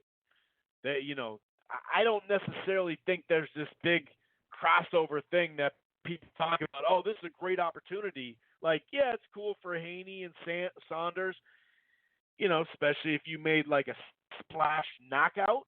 That's where I think you could get some casual interest from that just randomly skewed young-ass crowd. But it is what it is. I get why they're making it. A lot of people are, destroying DAZN or Eddie for it, and rightfully so to an extent based off what it is. But it is what it is. And so the name of the game is subscribers. And if you can get a couple 100,000 signups and try to maintain some of that, percentage-wise of that for another month or two or whatever, the retainment of the subscriptions, it's not gonna hurt. It's not gonna hurt. It definitely has potential to be where for a month DAZN has 1 million people subscribe to it. Now, I'm sure some people will delete it right away when the fight's done and not even give a shit about it because it's so far away, even though it's boxing. It's such a different fan base when it comes to these YouTubers. But, it is what it is. It is what are you going to do? I get why DAZN's doing it. Some of the people are saying, oh, I get why DAZN's doing it. It makes sense. Some of those people were destroying Mayweather and McGregor, though. It's kind of funny how that works. It is what it is. It's two YouTubers, and it's only $20 for people that are going to, just buy that. I spoke to Caleb Truax at the fights out there in the Armory in Minneapolis, and he said it's going to be about 4 to 6 weeks. About 4 to 6 weeks, and then they're going to reevaluate if they need surgery. Right now, they think they can do it without surgery. So it's kind of like instead of a full tear, it's more of I'm not going to say a micro tear, but it's a smaller tear. So it doesn't, hopefully, in theory, they feel like they could do without surgery. So after that 4 to 6 weeks, they're going to test it out. And if it feels good, they're going to start getting going again. I don't know if he could make it back, by December. It seems like it'd be a minorly rushed, although if it was late December, it would be just enough time to get in camp and all that. I don't know. I don't know if they'd want to do that and rush him for no reason coming off that injury, but who knows? Who knows? But 4 to 6 weeks, and if it's not cool by then they said they got to do surgery. So we're definitely hoping for Caleb Truax to get that 4 to 6 weeks and be good to go. We talked about this with Garcino, Lubin, and Goucher. That's a good fight. And Castellano and Omatoso is a somewhat interesting fight. We'll see what Omatoso can do against a live body, not a Curtis Stevens who's faded. But either way, Omatoso is going to bring the fight. It's actually a good stylistic fight, no doubt about it. As we spoke of, Jarrett Hurd has decided to go to 160 and spend a fight or two, I guess, with his new trainer instead of trying to fight J-Rock this December. So right now, J-Rock is in talks with Erislandy Lara. Lara does owe Michael Soro a fight, but he also may just be able to step aside him, and then Soro gets the winner. You never know. Of course, that could kind of mess up Charlo and Harrison rematch. So I don't really know. I don't know. Obviously, it's kind of sprung on him. So that would be a good replacement, though. That's for sure. It wouldn't be stylistically the same fight, obviously, and it wouldn't be as action-packed, but it's still a quality fight, evenly matched, Erislandy Lara and J-Rock. It's really interesting. Speaking of the Armory, we were talking about Caleb Truax. December 21st is a target date for the 5th one this year. They had a 4-fight contract with the PBC through Fox and FS1. They had 3 FS1s and then 1 Fox that they just had. And sounds like they're going to have one December 21st. Now, before we heard about Jarrett Hurd dipped to 160 and whatnot, I figured maybe they'll bring Lara and Soro, because that's supposed to be the next fight, if he wants to keep this WBA trinket, and that would be a good fight. It's like, okay, that'll work. And then put Jamal James, as the co-feature or whatever. And there's still talks of Jamal James and Sergey Lipinets. Now, Lipinets maybe he'll get a Danny Garcia fight or some other bigger opportunity. Maybe he'd take that. But this could be for one of those, WBA belts at welterweight, because when Thurman and Pacquiao fought, they both had the WBA, right? So they put that together. So the WBA can't go, that long without putting in some sort of regular, not full kind of belt. And so, but that'd be a good fight, Jamal James and Sergey Lipinets. Obviously, Lipinets would be the favorite, but that would be a good fight. If Lipinets does, like I said, they'll get Danny Garcia, some other fight that's a bigger opportunity or whatever, money-wise. I could see Bryant Perella, who's got a couple of back-to-back wins, I think, or 3 wins in a row, since losing to Ugas. Both only have 1 loss. Oh, no, that's right. Perella lost back-to-back, but he lost to Ugas as well. Same with Jamal James a couple years back. But Perella has also fought back-to-back at the Armory. And people have been kind of enjoying his fight style. He gets not a lot of fanfare, but, you can tell people are reacting. They do like the Goodfella suit that he rips off. He comes in with the suit and all that. But that would be a good fight, too, Perella and Jamal James, if you look at that mid-level range. So could Truax be on that card? Sure. I guess theoretically, yeah, he'd have time to do it, especially if it's December 21st. If, in fact, it was only a month and he was good to go or whatever, even 6 weeks, but it's still kind of pushing it. You'd figure maybe they'll split those guys up. Kind of matters what fight Truax would be in. Would they give him Quillen again, or is Quillen just going to stay busy and then fight Plant? That's what we don't for sure know. Talked about this as well. Jesse Vargas and Liam Smith for the undercard of Ruiz Joshua 2. Interesting fight. It's a mid-level fight that just probably got a really good style, so I don't mind that. But yeah, we are supposedly close to. I should have a drum roll. A Showtime schedule release, if you can believe it. So we knew Fox because of baseball. In October and November, Fox and FS1 is the baseball playoffs, the professional, the MLB. So we knew heading into this year that they have that little off time. I think there's an FS1 card in November, but there's no Fox until December. So because technically August 31st was supposed to be a September 1st.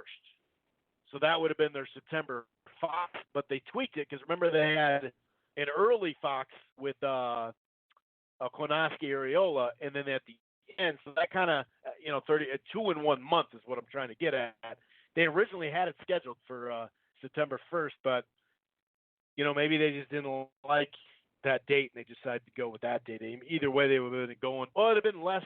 I was going to say they've been going head to head with college football, Oklahoma and Houston, but it wouldn't have been as big as rating as that Auburn and Oregon game got. That's for sure. That got a huge ass rating. I think the card peaked at almost 1.5 million. Saw Lara took care of whatever, but I think it peaked at 1.1 or 1.2 for that good co-feature Fondura and Clark. So that's cool. So yeah, a Showtime schedule release. I just told you about a couple of them potentially. December 21st, October 26th. There is a potential December 7th date too. So Showtime is actually going to have some sort of, hey, we got some good double and triple headers coming, if you can believe it. It's been a really strange year for them. But the only thing that's been popping is Showbox. That about does it for news. I'm going to go ahead and bring in 310 Mark to see what's going on. I know he'll want to talk about Lomachenko and Campbell. That's what we'll lead with. What's going on, man? How you doing?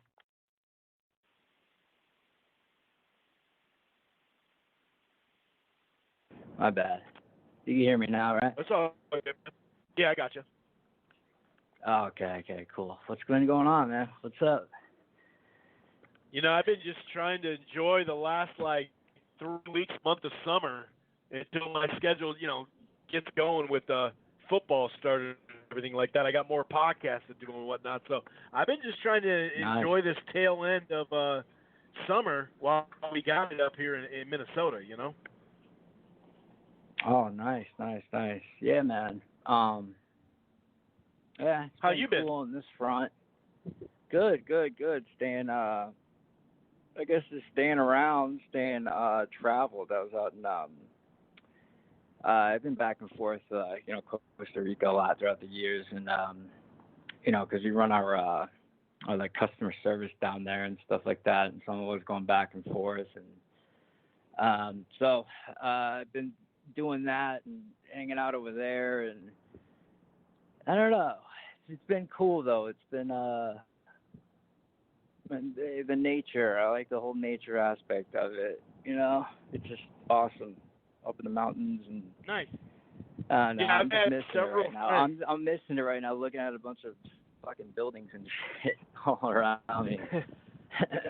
I've had several friends down in Costa Rica in the last decade, and they say they just love it. They'll stay there for a month sometimes. Oh yeah, for sure. It's really, really cheap too. I mean, it's cool to have a home base. Yeah. You know what I mean? Because real estate is so cheap. If you go, a little bit further, from the airport in San Jose, if you drive out, you can get nice places. They don't have any addresses and stuff like that. You could pick up an acre worth of land up in the mountains with your own trail for $10,000. You know what I mean? It's pretty awesome. Anybody can buy That's there. Awesome. Oh yeah. And then the cost of labor is so cheap that you could build the place that I've been working on for a while. I mean, less than $20,000, and it's that actually paid for the actual labor, the material, stuff, plumbing, getting everything in there and all that stuff. Less than $20,000, a little less than $20,000, and I mean it's almost 3,000 square feet. I mean it's pretty cool. And, getting to build the whole fucking thing yourself is pretty fun. You know what I mean? Right. It's awesome. I mean, it costs $30,000 or $40,000 for those new efficient houses, that are just compact and they kind of run themselves. And those are $40,000. You're spending half of that, and look what you get. That's kind of cool, dude. Oh yeah. Because because you gotta go down there with somebody that speaks Spanish, and you know what I mean, and then you can talk to the banks and stuff like that, and just walk in and ask them what properties do you have and stuff like that. You just have to. You got to go down there with the right mindset. You can't act like a gringo and, be talking English and be like, hey, I want to buy real estate. Because like an ignorant-ass American. Yeah. There's a bunch of Americans who already thought of that, and they're going to make money off you if you try. You know what I mean? But, Correct. Yeah.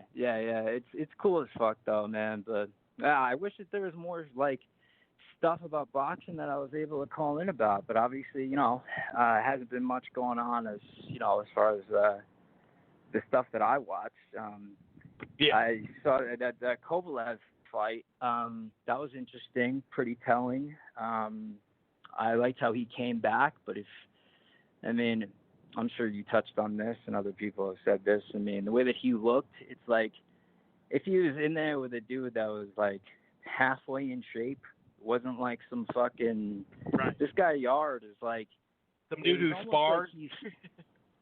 Yeah, he's like a guy. He's trying to look good for the camera. He's just there to you get that feeling that he's his goal was just to be a fighter that makes it on TV. Oh, I'm here. This is the event. Fuck winning, but I'm a professional boxer. You just got the feeling that he's that what. I said, and I'm ripped too. Have you seen my 8-pack? It's more like about him. Yeah. Exactly. And if you saw how it was he was a push away from getting the fucking stoppage, and this guy couldn't even pull the trigger the next round and the next. It's dude, are you kidding me? Kovalev is done, finished. That's. I do believe, even him at this stage, all these people that are saying, oh, body shot, Canelo's going to beat him with a body shot. Come on. We all know that's code word for fucking dive. He's going to take a fucking dive. That's the reason why we're all saying body shot. Yeah, we're all saying body shot, guys, but we all know what you really mean. It means fucking dive. He's walking in there to grab a paycheck, to, make all these fans, these naive fans, which a lot of boxing fans are, unfortunately, make them think even more highly of Canelo, which, trust me, before the win, he's going to be the same fighter before the win. After the win doesn't mean shit because the fight's not going to be real. But, yeah, Kovalev does have a lot of lawsuits coming up that he's going to need money for, so maybe that's what it's about. Yeah. Hey, but good for him though, to at least go out, getting paid like that. Yeah. You know what I mean? At least, for whatever his legal issues are and stuff like that, at least help him out and whatnot. And yeah, man, why not? But it's just a shame that these fighters deserve it. For his fighter, forget out of the ring. As a fighter, he definitely deserves a big paycheck because in some of his biggest fights, man, he had to take the low money. Hell yeah, for sure. And he has that stigma that people just, the bad guy stigma and all that kind of stuff. It's just a shame that, these fighters have to resort to taking dives and essentially put on fake fucking fights just to, get these kind of paydays and entertain us. You know what I mean? You would just think that they would have a little bit more integrity than that. But this past weekend, dude, Lomachenko is I had to call in this fucking week because I was there's a few takeaways, all right? That's what First of all, I figured. That's what I knew you were going to call in. I was all right, I'm going to text him just to make sure. Yeah. And I appreciate that because I was I would have forgot probably, but the fight. First of all, I don't even know where to start. Let's say, okay, he looked really, really good. Okay, really, really good. But let me touch on the commentators first. Have you talked about this? I haven't mentioned any. I haven't heard anyone mention the fact that ESPN was trying to make it seem like it was a 50-50. We don't know. I wonder what the scores are going to be. I was sitting there and I was am I crazy? Andre Ward had it am I 3-3. high? Andre Ward had it 3-3. Brad, in the ninth round, this is a tight fight, dude. This is really tight. Yeah, I don't know if this is a corporate initiative. Before they go out there, dude, try to make it like a compelling thing to try to keep people viewing during the fight. Like, don't make it seem like it's a one. I don't know if it's one of those things, because Eddie Hearn, after the fight himself, said that he gave Campbell, right. 3 rounds, maybe 4 rounds. And then after that, he even said, hey, but I am biased. So we could sit there and say that he only won 1 or 2 rounds. You know what I mean? Like, we could really say that. Right. So that's a little weird. And the reason why that came to mind is because I appreciate that about Eddie, too. Yeah.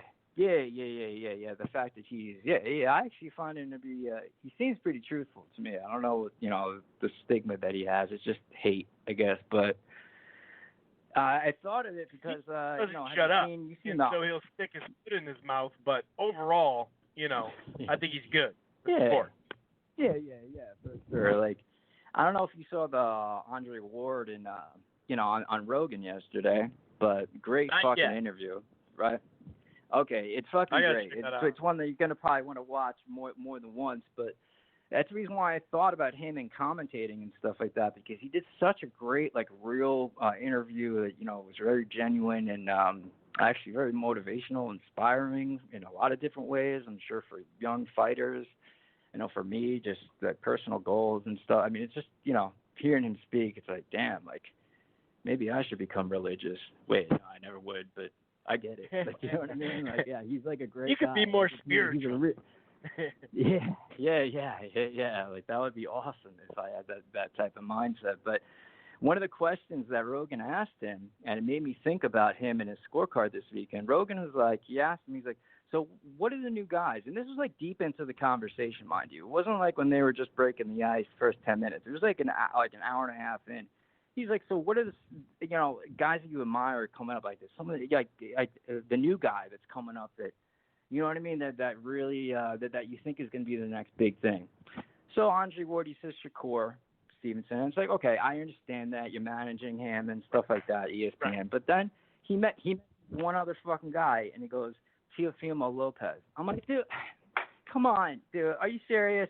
So even after the last performance, come on. It just made me think of how corporate this bullshit, where did the realism go? Dude, Ward's been a little different on ESPN compared to HBO, dude. It's so true. I know. It's a little different. I know. I still like him, but there's just some times where I feel like he's trying to stir the pot where he never used to try to stir the pot before.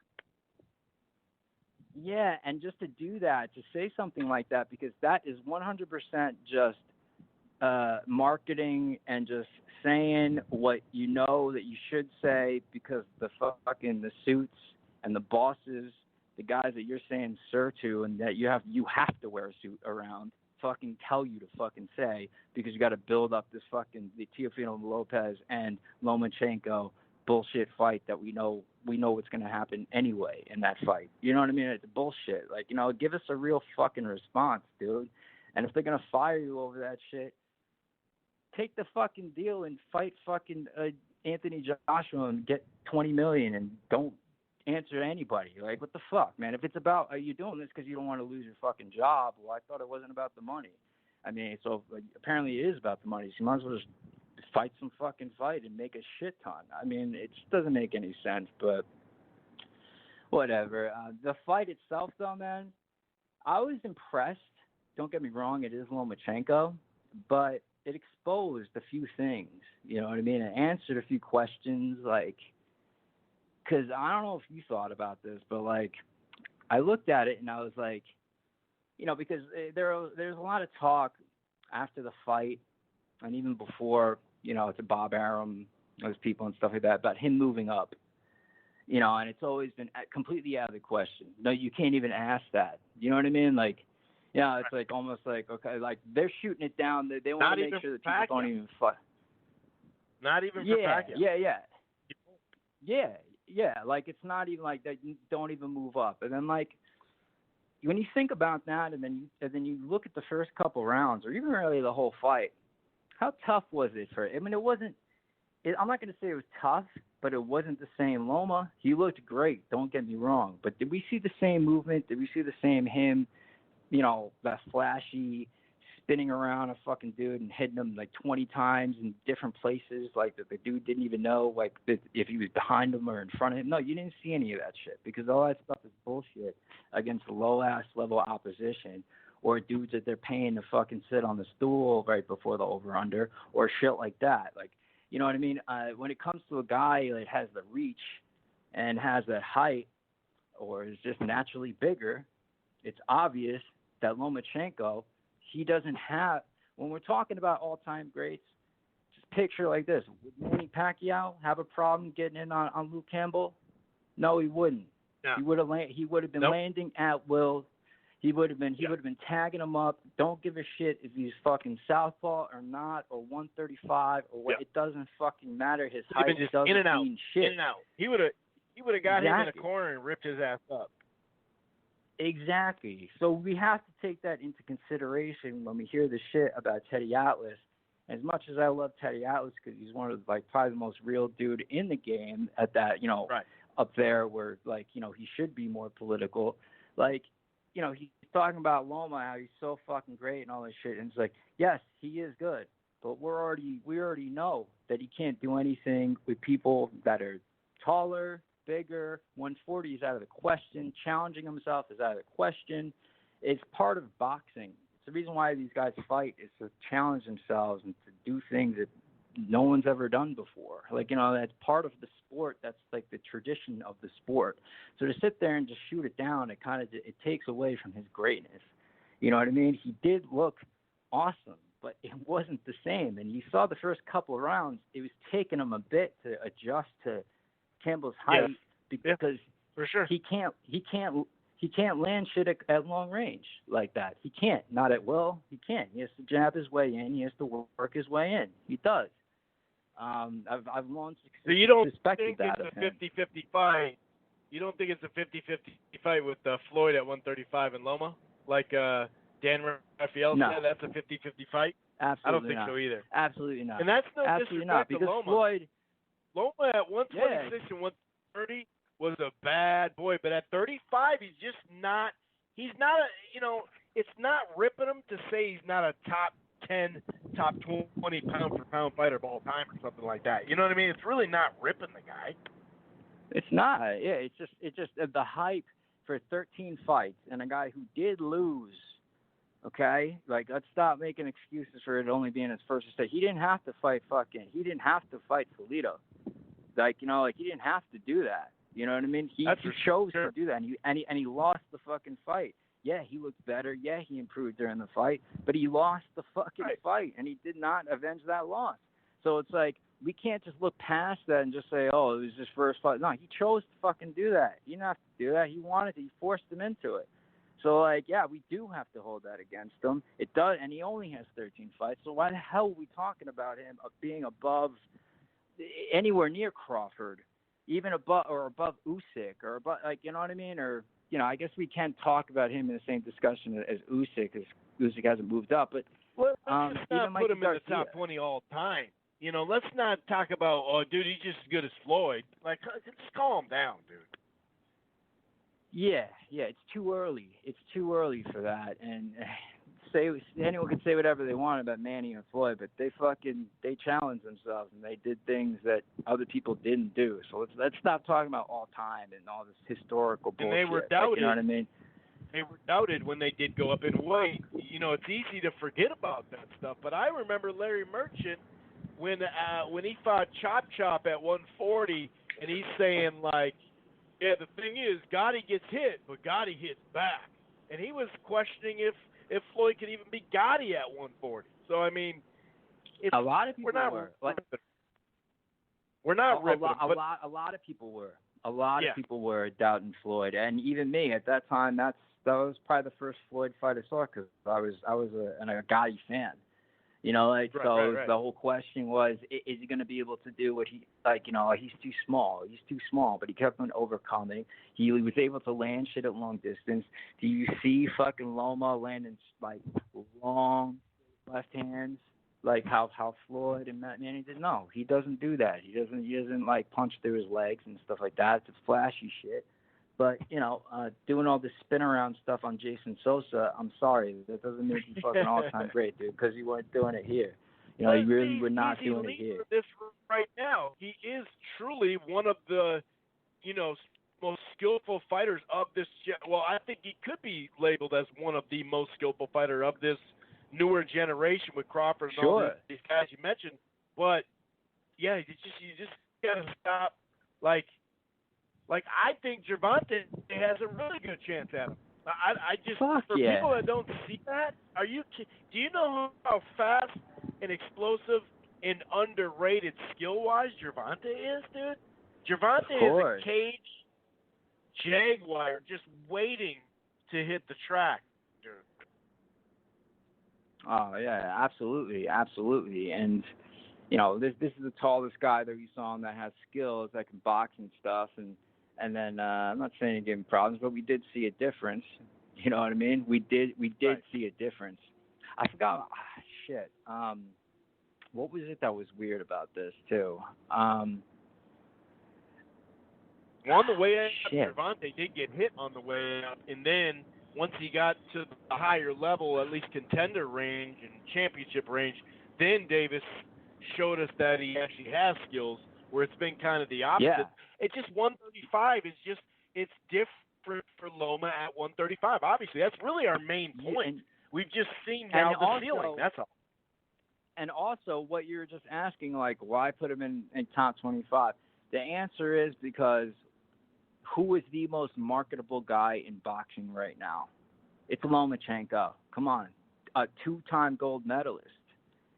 These records, these quote-unquote records. Right. Like, you know what I mean? He's Caucasian. You know what I mean? He's got skills. It's flashy. Like, he can move. Like, he's combining a lot of different attributes that we haven't seen before. So they're saying this stuff because he's the most he's marketable. got his own style. Like, he definitely has style. There's no way you can't say that. Yeah. It's a shame that a lot of fans don't see the marketing aspect of this sport. And you got to look at it through that lens too. When you're making these comparisons, and then you realize, like, oh shit, because damn, man, he won 2 gold medals. Oh shit, on this and that. Like, come on, a real fighter. I mean, not even in the question. And then you saw what Malignaggi said when they asked him, when Radio Raheem asked him about moving up to 140. I saw the headline. Dude, I saw the headline. Radio Raheem goes.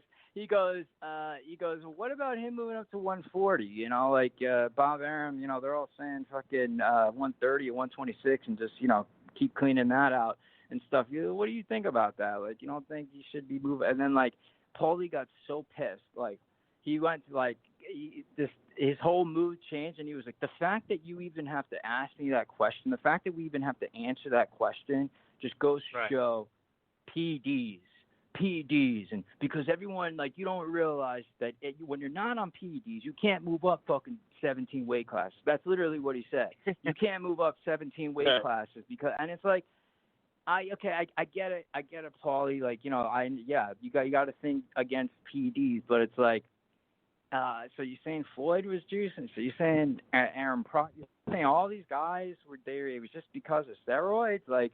You know what I mean? Or are you trying to, like, is it because your career? Because you're trying to say, like are you trying to make up for something, trying to make it look like, well, if I would have taken maybe I wouldn't have been a C-level fighter my whole fucking career. I mean, because really, at the end of the day, about Paulie, what I can personally say about Paulie, this is my own personal opinion, is Paulie's great. And the reason why Paulie was great in the sport of boxing is because, let's face it, I mean, this dude, he had the most successful, longest lasting, and most decorated C-level fighter career of all times. Like, you know what I mean? Like, literally, of all fucking times. He got so many fucking chances and fucking belts that it's like, dude, I mean, he had no business he had the longest, most successful career out of any C-level fighter. I mean, really. And then he was smart enough, had the mind enough to fucking get into the commentating aspect and is doing great at that. That's what makes Paulie fucking great, because he took a C-level career and really made something out of it. So he should be proud about that, and not fucking trying to make excuses and trying to make it seem like, I don't know. It's just although his first big fight was against Cotto. So, I mean, that's a challenge right off the bat. He kind of earned his stripes in that fight, I thought. But I see what you're saying. And also, right now, he showed a lot of heart. He was the guy saying everybody – he showed a lot of heart. But he was the guy that was always saying stuff about PEDs, and then now he's picking and choosing who's on him and who's not on him then. And it's like, well, hold on. Exactly. Every fighter right now could cycle in and cycle out and then do the 6 weeks or 8 weeks or – at tops 9 weeks or something like that of VADA testing or something like that. You could still get around the system. Lomachenko, anybody. So to sit there and say, well, this is why he can't go up. Well, what? I thought you said everybody. Yeah, I mean, which one is why I have a problem. He's asking why can't this guy do this? Why can't this guy do that? It's like, why couldn't you get up when you got hit by that phantom ass fucking bullshit fucking completely fake fucking body shot that what was the dude's name?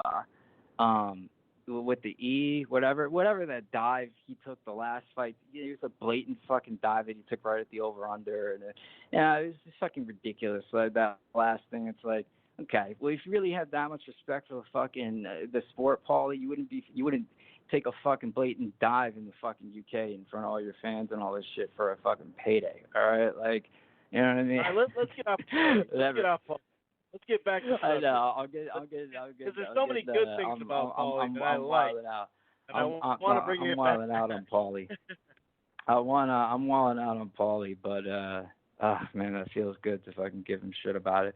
But dude, how about what I noticed before I forget?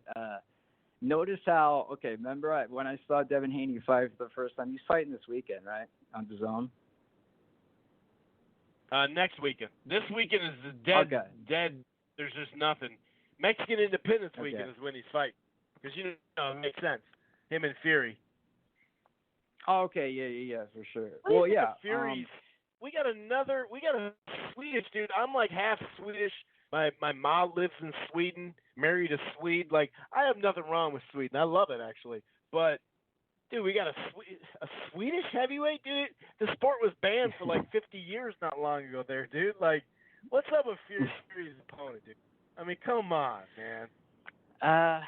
I just think it's just typical how, they're able to grab these undefeated dudes, literally out of nowhere, and able to, put on these kind of events. You know what I mean? Like, it just goes to show that, I wish that the fighters and, I just wish that the history of boxing wasn't so determined on the promoters and more so on, like, the fighters trying to be the best. Like, you know what I mean? But I'm going to get right back to that before I forget about Devin Haney, because I know I will. A lot of people, notice how Bob Arum was saying whenever it's brought up, he's like, I remember I was like, dude, they don't want to throw Devin Haney in there with Lomachenko. I was saying that. And I know people probably fucking thought that sounded weird and he's totally inexperienced, but look at how Bob is talking about it. And how it's but he's gonna move up. Oh no, he's completely inexperienced for him anyway, and it's he's gonna be moving up to 140 anyway. And then even fucking Eddie Hearn. He said to him straight up, he signed with the wrong company. He should have signed with me. He said it right to his face. Oh, so that's really what it is. They just don't want to share. That's what you're saying? I mean, Bob said it at the press conference when they were talking about Lomachenko and the franchise champion and how he wants to he hopes the WBC makes it the franchise championship, Lomachenko, and that way Devin Haney, when he wins his fight, he has a chance to start to become the mandatory for this WBC belt, Mikey's belt, that they fought for over the weekend. Wow. And he said it right to him. I just found it weird look that, look at the post-fight press conference of that, and he literally says it right to him, like, nah, dude, you signed with the wrong, too bad, dude, you signed with the wrong company. Like, he wants Lomachenko to be the franchise champ, just like Canelo is now, Yeah, it's just a shame. It just, because the whole 120, I don't know how excited you are about Loma going from 35 to 30 to 20. So I don't see that. You know what I mean? Like, just to try to, this guy's invincible. Look, he's dominant. It's like, right. Come on, at least the Devin Haney fight would have been like, ooh, that's awesome. Oh, man, this kid's in his prime. This kid's young. Like, he's hungry. Fight someone like that. Let's say Richard Commey beats Teofimo. Let's say that. That's a good fight because Commey comes at him, and so that helps Loma with the style. But Comey's a tough dude and a big dude too, so that's another good fight for him too. But you're right. It is. I mean, it's good, but it's not like a huge. But no, you're right. Yeah. It's not that. It's not even like something Chelsea, huge, a nice fight for him, but it's just another unification that ultimately isn't going to test him. Yeah. The only thing is Davis to look forward to as far as that goes. But as far as Fury, man, it's like, yeah. I mean that fight just it is what it is. I mean Fury's getting these paydays, dude. When you fucking back to back easy paid. Good. I mean, more money to him. I'm not hating on him. I'm definitely not hating on him, but it's just like, come on, at least get a top 20 guy, top 28 guy, or something. But you could have like just I done said, better than this. For sure, and like I said, because I constantly, every single time I have, I've said multiple times, and I always stand by it, that what he did in the Deontay Wilder fight was he made that fight a draw. He went down on those fucking shots.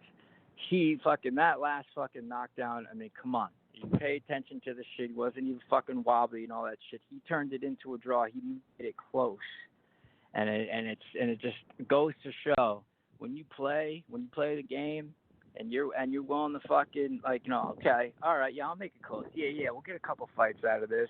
Meaning, yeah, we're gonna ruin the integrity of the sport, not actually make this a real true one-on-one competition. You know what I mean? Then all of a sudden, boom, he gets his deal. Boom, he gets a couple gimme fights, makes a bunch of money, and hey, that's what happens when you play ball with the fucking people that are offering you shady fucking deals. You know what I mean? That's how I feel about it. Would he have ever? I don't know if he would have gotten these fucking gimme fights and shit like that. I mean, who knows? I mean, it's just, and how that whole Wilder thing. I mean, because that's really what this whole thing is building up to. Wilder. Wilder's going to fight Ortiz. At least Wilder's doing that. You know what I mean? At least that is a fight to look forward to, and I'm sure that's going to be entertaining. Right. I liked how, this Swedish dude, how you noticed how Teddy Atlas brought up the dude that, took a dive against him, like a blatant fucking dive where he didn't even get hit. You saw that? What'd you say? Oh shit! I don't know if you can hear me or not. Yeah, I'm on my other balcony. Yeah, okay. I don't know if you saw Teddy Atlas's podcast where he talked about Otto Wallen and the guy that he went against, his last fight or the guy before that took a blatant dive, it was blatant. You got to see it. No, I didn't. It's hilarious. I didn't see that part. Okay, well, Teddy Atlas, when he talks about Tyson Fury versus this Otto Wallen guy. He goes back and he looks at Otto Wallen's last opponent or the guy before that, and he points out this blatant dive that this guy took, and it was really, really bad. He wasn't even hit with. He maybe was he was getting hit by a jab, didn't even touch him. Then a right hand it wasn't missed him by a 1-2, right? I think I saw the highlight, but I didn't see him talking about it. Yeah, he brought it up and put it in slow-mo and everything. I really appreciate him bringing that up. Just showing how how they're padding these guys' records and whatnot, and that's the only thing I know about this Otto Wallen guy, man. I mean, you don't know anything about him, right? Obviously. Nope. Just know that he's Swedish and undefeated. He's 6'5", because they're trying to get the right size guys. It's all about the size. And basically with Usyk, we're just supposed to sit here and just wait for him to you know, it's a pretty convenient injury to have him out for a little bit to, you know, actually get into the mix. You know what I mean? Like, and then also to now fight a kickboxer. It's like, what? He's fighting a kickboxer? What the hell? Oh, he's not going against the guy before. Yeah, that was canceled. Nope. I guess other guy. That fight's not happening now. To Commey. Shit. Yeah, that fight's not happening. It's this guy who's now a boxer. He's now a boxer, but he was a former kickboxer. That's who he's. I've never heard of the guy. Yeah. I just want to see him in the mix and start being discussed. Like, you know what I mean? Because we know they're going to be fucking avoiding him, and we know some games are going to be played with him, and who knows what kind of like poisons are going to be putting in his drinks in the corner during his fights to make sure he doesn't fucking become the threat that he is, like, to all these guys and stuff. And I'm looking forward to the fucking heavyweight division, dude, to be honest with you. Because, it's interesting. I thought that it's interesting. Yeah, Wilder Ortiz, man. That's next weekend too, right? Or no, that's weekend afterwards. When is it? No. That's in November. Oh, that's November 7th. Spence or and Porter November. is late September. Spence and Porter's late September, September 28th. Damn, I'm just completely out of it as far as all this shit goes. I mean, but yeah, like the heavyweight division. Once it starts to get going, we're gonna, once these next couple weeks go by, it'll start to pick back up. And actually, like Spence and Porter on into October, like Volchnik better be up. Like there's some really good fights coming, so it should close pretty strong. Yeah, man. Yeah, I can't wait for the welterweight stuff to be going down at the same time. The heavyweight stuff's gonna be going down too. And man, what's been going on? What news? There's so much shit that has happened that I had pretty interesting takes on, but I can't remember anything that has gone on the past few weeks or anything like that, or who's fought or shit. There's no breaking news. The last couple of weeks there hasn't been that many. Like it's been mostly stay busy fight. We did see Virgil Ortiz fight. Virgil that was great. Really good on that was awesome. Zone. I saw that. Yep. I saw that. That's a fight that was awesome. That was something you could look at. Obviously, we had the Konoski, Areola, that type of stuff. But the last couple of weeks Regis was a little Progresses. Yeah, him and Regis Progress. That's October too. That's October 26th. Yeah. Progress. Oh yeah. I saw that on Intertops too. Yeah, the odds for that are pretty. From what I remember, I was like, oh shit, it might be worth it.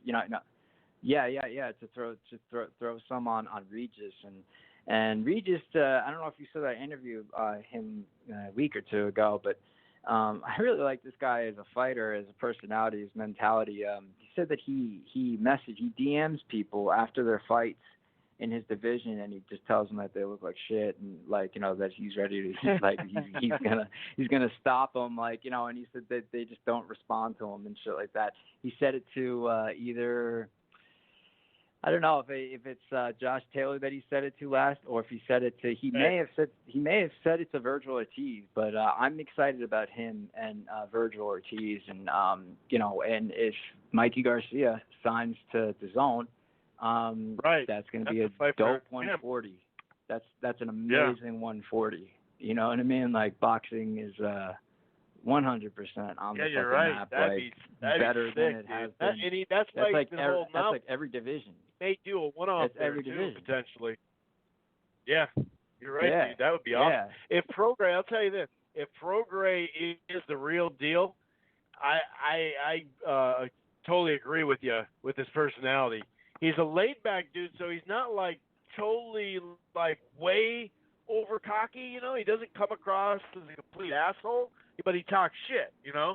So it's like that perfect. He's kind of got that Southern Louisiana thing to him, where he kind of says it nice, but he does talk shit, and he is a good character. You're right. I do like. And he doesn't strike you as the dude that is just in it for the money. You know what I mean? That's so concerned with that stuff that he really, really doesn't. He seems like a dude that's hungry. He's trying to prove himself, and he feels like he isn't getting the shine that he should, at this particular point. He's trying to prove it. I love that. That's the reason watching him against someone like Virgil Ortiz within the next year is going to be fucking dope as shit.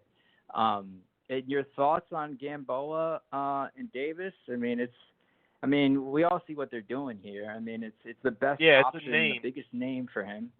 But how much credit is he going to get for after that? Spot Baltimore. What's that? How much credit is he going to get, though, when he knocks him out? Oh, he's not. Him, Yeah, he's not going to get any. But from his casual fanboys, he's going to be like, oh, shit, highlight reel. It's going to trend. He's going to be the number one Google guy. That's what it is. I mean, his last fight, he was the number one on Google that weekend. Really? If you saw the fight, there's nothing to it. Yep. Damn, because if you think about it, that's all it is. And they can say it on the broadcast. Not to interrupt you. I'm sorry. We're kind of talking over each other. They can say on the broadcast, Gamboa was Crawford's toughest fight. They can say that. And people are like, see, dude, this is good, and that's how it's going to go. But, yeah, he didn't even that's reminded me of it because I was like, man, Terrence didn't even get credit for Gamboa. I mean, did for me, for most people, but a lot of people bring that up and they say, oh, but he was a fucking 26. He was at 26 and he was already getting knocked down and it was if he wasn't getting full credit for being Gamboa, the credit that I felt undefeated. Like he deserved. Yeah, then what the fuck? How much credit is Davis isn't going to get shit. This is just, they just really, really want to. I mean, what else are they going to do? What other name is there? I don't know how serious Leo Santa Cruz is about any of that stuff, right? That's never going to happen, right? Well, I mean, are they trying? He has, for instance, he would have Easter Jr., or he'd have Bartholomew, or he'd have some PBC guys he can fight just to stay busy. But this fight with Gamboa would put him in at some point, technically by the trinket alphabet system, the WBA, it would technically put him as a Lomachenko mandatory. Oh, okay. So that's still at 135, he's moving to 35. Right? Yep, he's moving to 35. I don't think Gamboa can make 30 anymore. So they're like, all right, fuck it, let's just do it. We're going up anyway. Yeah. Well, yeah, that makes sense because they could build up to that.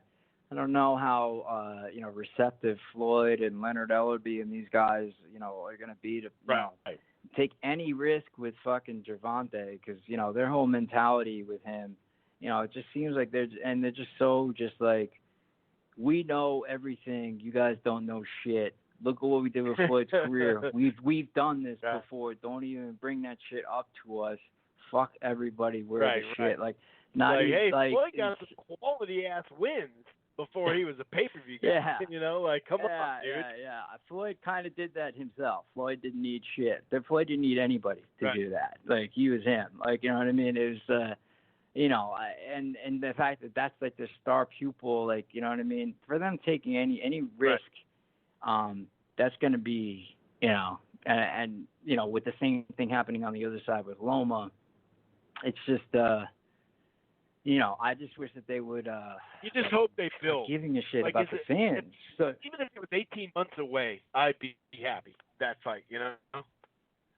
If there was just some sort of promise that there was a possibility of it happening. I mean, look what's happening in 160. Look what's happening with this shit. These guys and these entities right in front of us. They're running three separate competing businesses right in front of us, and we know.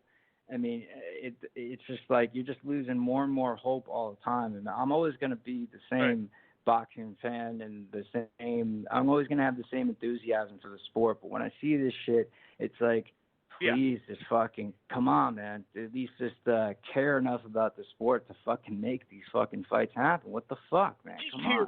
There.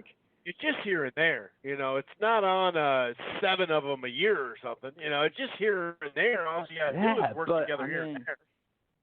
But remember, like, just not too long ago. Well, not too long ago for us, it was like HBO After Dark, fucking, Cotto fucking, and Margarito. Like, I don't even, that wasn't even pay-per-view, right? Wasn't that like an HBO fucking fight Cotto or whatever? That was, but Clottey wasn't. Cotto Clottey and a couple other Cotto fights that were really good. Yeah, but like even just. I know what you mean. Yeah, I know what you mean. It was just that has just dropped a lot. And, I don't know. We don't know if they're if this is all just them just exaggerating or just making it seem like it's nothing. Hey, the sport is huge right now, and they're just grabbing this cash or whatever. But it just seems like something dramatic has to happen for it to stop. But this way I can have a reason to fucking want to call in and shoot the shit with you every week. You know what I mean? Right. Like, fuck. But no, the thing about the Wilder Fury fight, if we get there, because obviously Ortiz has a chance, as we know, but that's at least a bridge, right there, because that is a split network deal, and it makes sense, So that's a good sign. Yeah, can they do that 6 months later? After, later next year, can they make Crawford Spence? The next year after that, maybe early spring, can they make Lomachenko Gervonta? That's all they got to really do. Like I said, every 6 to 9 months, make a big fight or something like that, or maybe just once a year when we're talking about big fights. Because they already make the little, like, Heyman's not going to send his big guys right now, but he sends plenty of Felix Diaz's, and he sent Jacob for Golovkin. I mean, they've been the mid-level or second-tier type stuff, maybe not as big as names. And luckily we did get Jose Ramirez do that. That's what I wish they were going to let Tank get one fight, but like you said, it doesn't seem like they want to risk it at all. And hey, man, fucking Andrew Ruiz, Anthony Joshua, man, fuck. Like, this year's going to shape up to be a great fucking year of boxing. Like, you know what I mean? It was just Where you at with that? Where you at with that fight? Did you hear Joshua the other, like, how when he's all talking about Lennox Lewis and legacy, and we got different legacies, but he was talking about legacy like outside of the ring, watching fighters come up, not in the ring. Joshua is just shook right now, dude. And he's butthurt. And he's just a little, I don't know, dude. I think he's going through some mental things, like, dude. Definitely very insecure about himself. But and he's got a lot of cash. When you're flying around private, got your own private jet, right? With your name on the fucking side and stuff like that. Supermodels, any chick in the world that would pay you to like jump in bed with you. You're gonna start thinking that you're like literally running the whole world, and so. When someone like Lennox Lewis says shit to you, you actually think that you're on his level, but in reality, it's like you're not supposed to say shit back. It's Lennox Lewis, dude. Come on, you just got knocked out by Andy Ruiz, and before that, your whole career, everyone was already questioning if you were just manufactured and created. So you don't have any I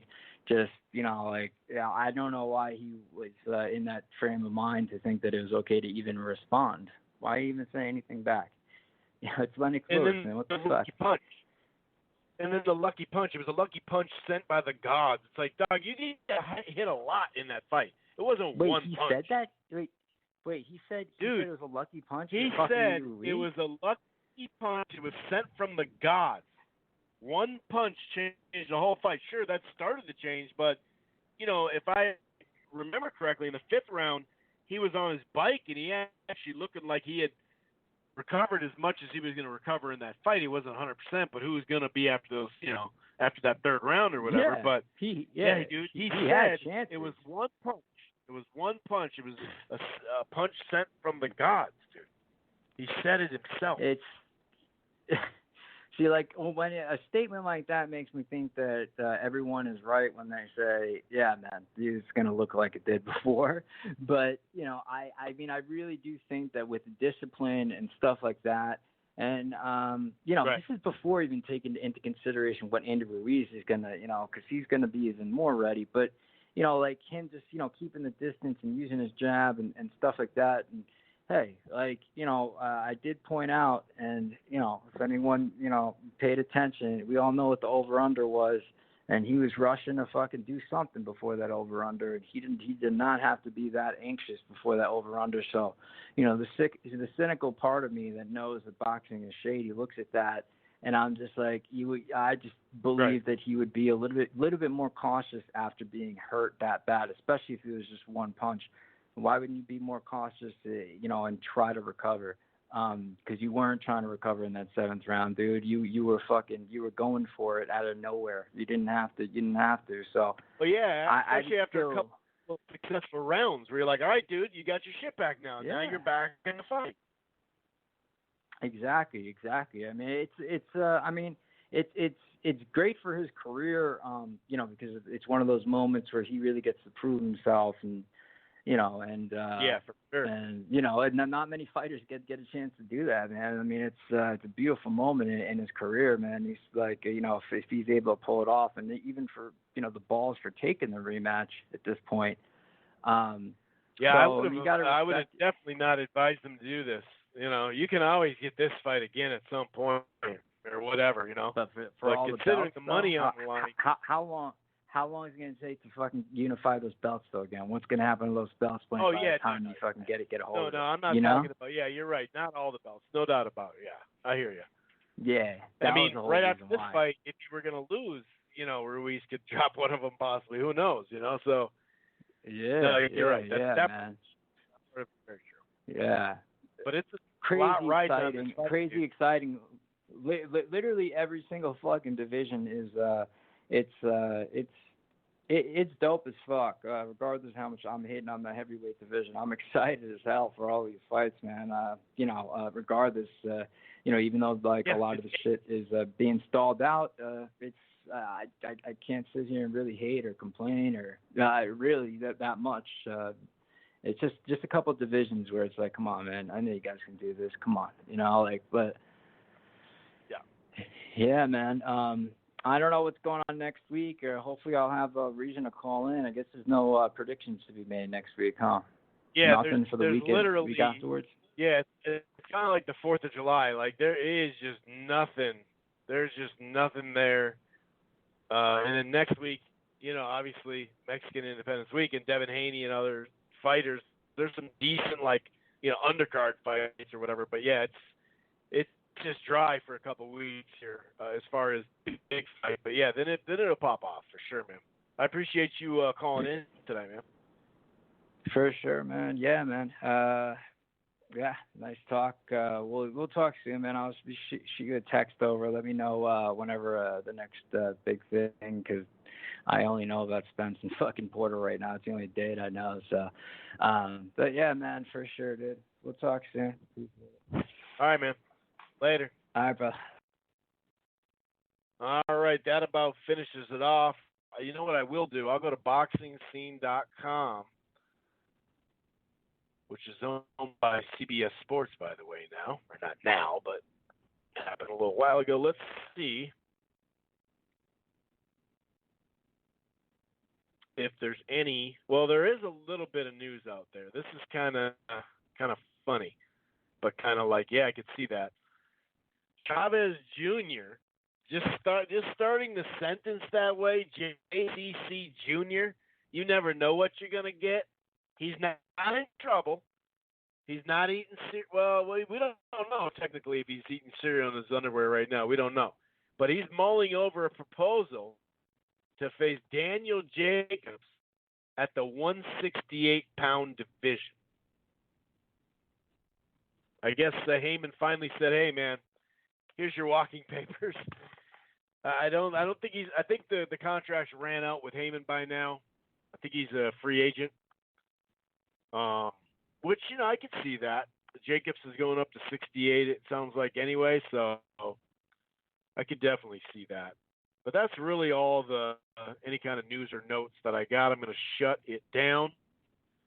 You guys, for those, college football will be on, I'll tell you that. Obviously, the NFL is beginning tomorrow night, actually, Thursday night, and the Sunday and Monday game. So, that's the first weekend of that. So there's really, I mean, there's boxing every fucking weekend, but I'm not going to sit there and break down what's on.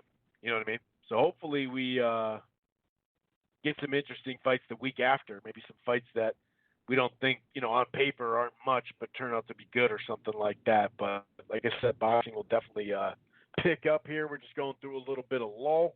We had a decent August, then it kind of fell off at the end. Anyway, I'm going to get out of here. You guys have a good night. Peace. Once you become the world champion, I believe that you feel you have the upper hand.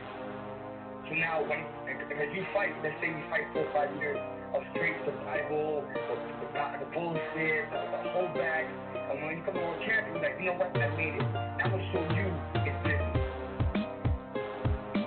So I'm going to get every dollar worth of what I deserve. Why? Because I'm the world champion.